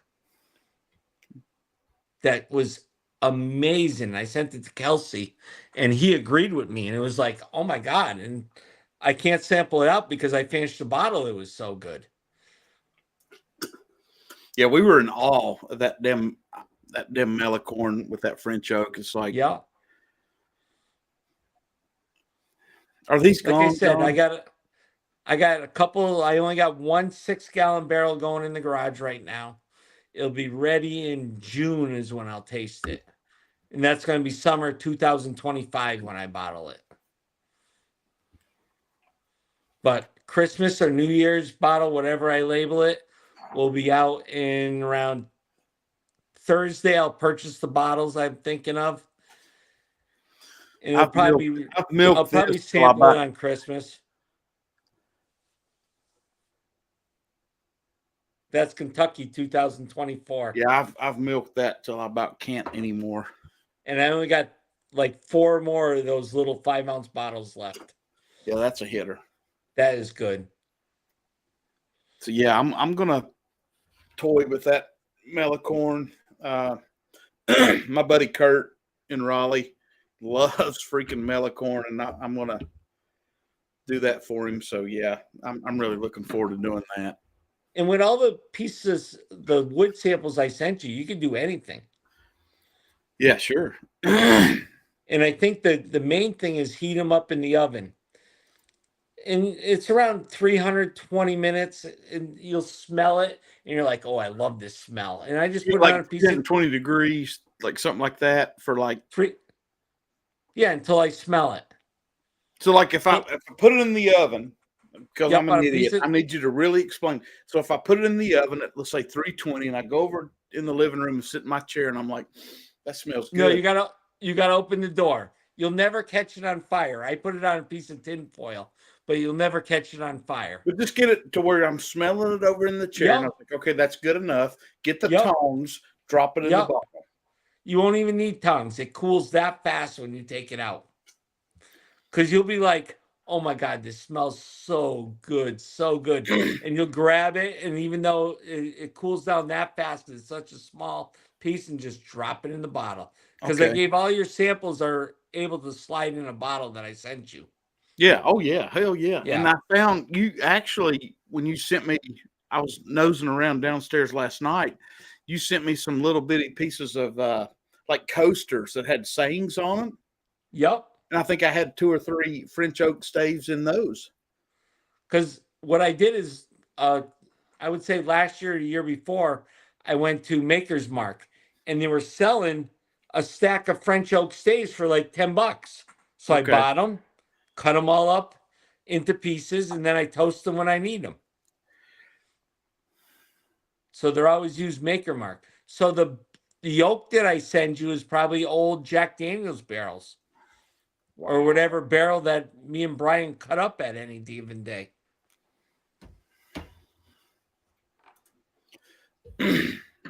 No, this is That's great. good. All right, guys, it's 10:05. Get over there, give love to Todd and Andy, even though they're idiots and they're probably giving Jonathan all kinds of shit. But I just want to say thank you for David Jennings, Rarebird 101. We've been talking.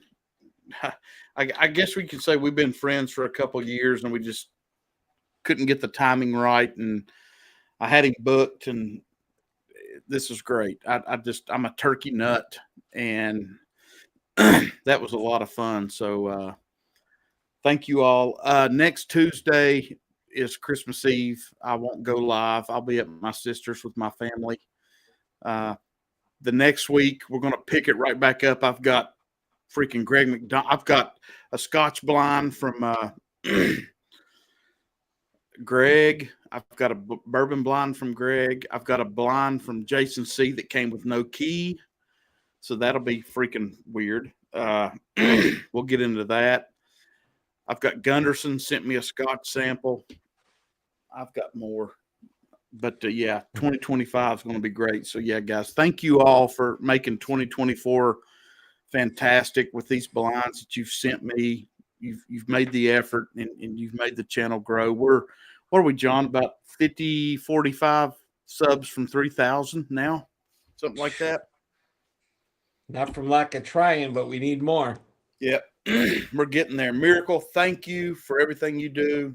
Great shot, Trey, Corvette Trey, everybody. Yeah, Merry Christmas, guys. Take it in because the older we get, we don't know how many we've got left. Videos coming up. Let me throw that out there. I picked up the Haystack Needle, Redwood Empire. I'll just go ahead and let you know. A little bit disappointed in that one. But I'm going to review it. I've got the Hauling Station single barrel from Whiskey Friends, Katie Meathan. Very good. I'm going to try to review that. I'm going to start reviewing picks a little bit. Be a little bit honest on some picks. What else? I think that's about it right now.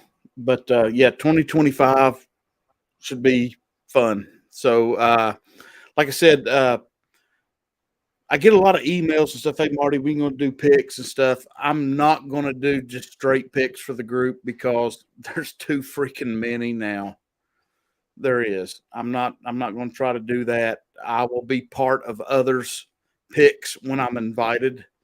I think that's the best way to do it in that way because we're all pretty much the same as we're pretty much all in the same groups with everybody else. Wild Turkey has a pick at B&B as of today. I missed that one, Trey. The only thing I saw them put out was 1792s. If that thing starts moving, Trey, just get it for me. I'll be there Christmas Day for a couple days. Let me know, Trey, what that is. I need to find, guys, if anybody sees that damn new cigar blend, I've already hit Great Shot up 15 times, and he's doing all he can for that new Tanger. I'd love to have that. I haven't talked to Nancy. Nancy wants to do a pick, a family reserve. I haven't talked to her in a few weeks. So I do know that she wants family to do a family reserve pick. Yeah. I told her, I said, yeah, I'll do that. Rare breed. Yeah, Trey, just, yeah. If it's going quick, if you think it'll last till the day after Christmas, I'll grab it. And when you're ready, I got a Nancy box available to send her from us. Hey, John, did you ever get into those K-Luke picks or K-Luke samples? No, not yet. Right. Me and Renee actually had 2 on vacation. We loved them, but I don't know which ones I picked. I'd rather you and her just you two sit out by the fire, take those Yep. out there, and just I don't want to do anything on stream. I just want you to enjoy them. Renee did the rye, and we both enjoyed them. I And I think I did one of the bourbons. gave mom and dad came over to Jenny's mom and dad's for Thanksgiving, and I had the batch 2 or 3 rye and batch 2 or 3 toasted, and he had about 3 pours out of the rye bottle, which surprised me because my dad's not a big rye guy, but he loved them. So, and I think that's the one Renee had, and we enjoyed them on vacation. And all right, guys. like you said, there was a big fire involved. Yeah, that's what I want y'all to do with that stuff. So, guys, thank you so much for supporting me and Top Dog and everybody that's part of the channel. I'll Tuesday after Christmas. That's New Year's Eve, isn't it? Play it by ear. Yeah, I'm. That's my wife's big night on the town, so probably. Well, no, 7 o'clock. Let me go in here and get toasted up, and then we'll go out. We'll see what happens. But yeah, guys, thank you so much for everything in 2024. It's been great. I appreciate everybody that's Patreon members that have stuck with me during the move, because I know there were several weeks that I couldn't do anything. But guys, thank you so much. But Merry Christmas, everybody. Merry Christmas, everyone. Yeah, Happy New Year. Thank you, Brian. Great shot, everybody. I love everybody so much. This is just great. But Brian, I'll holler at you in the next few days. We'll work on that stuff we've talked about. Top Dog, stick around. But guys, go over to Todd and Andy, tell them I sent you, and give them the middle finger. And guys, we'll see you soon.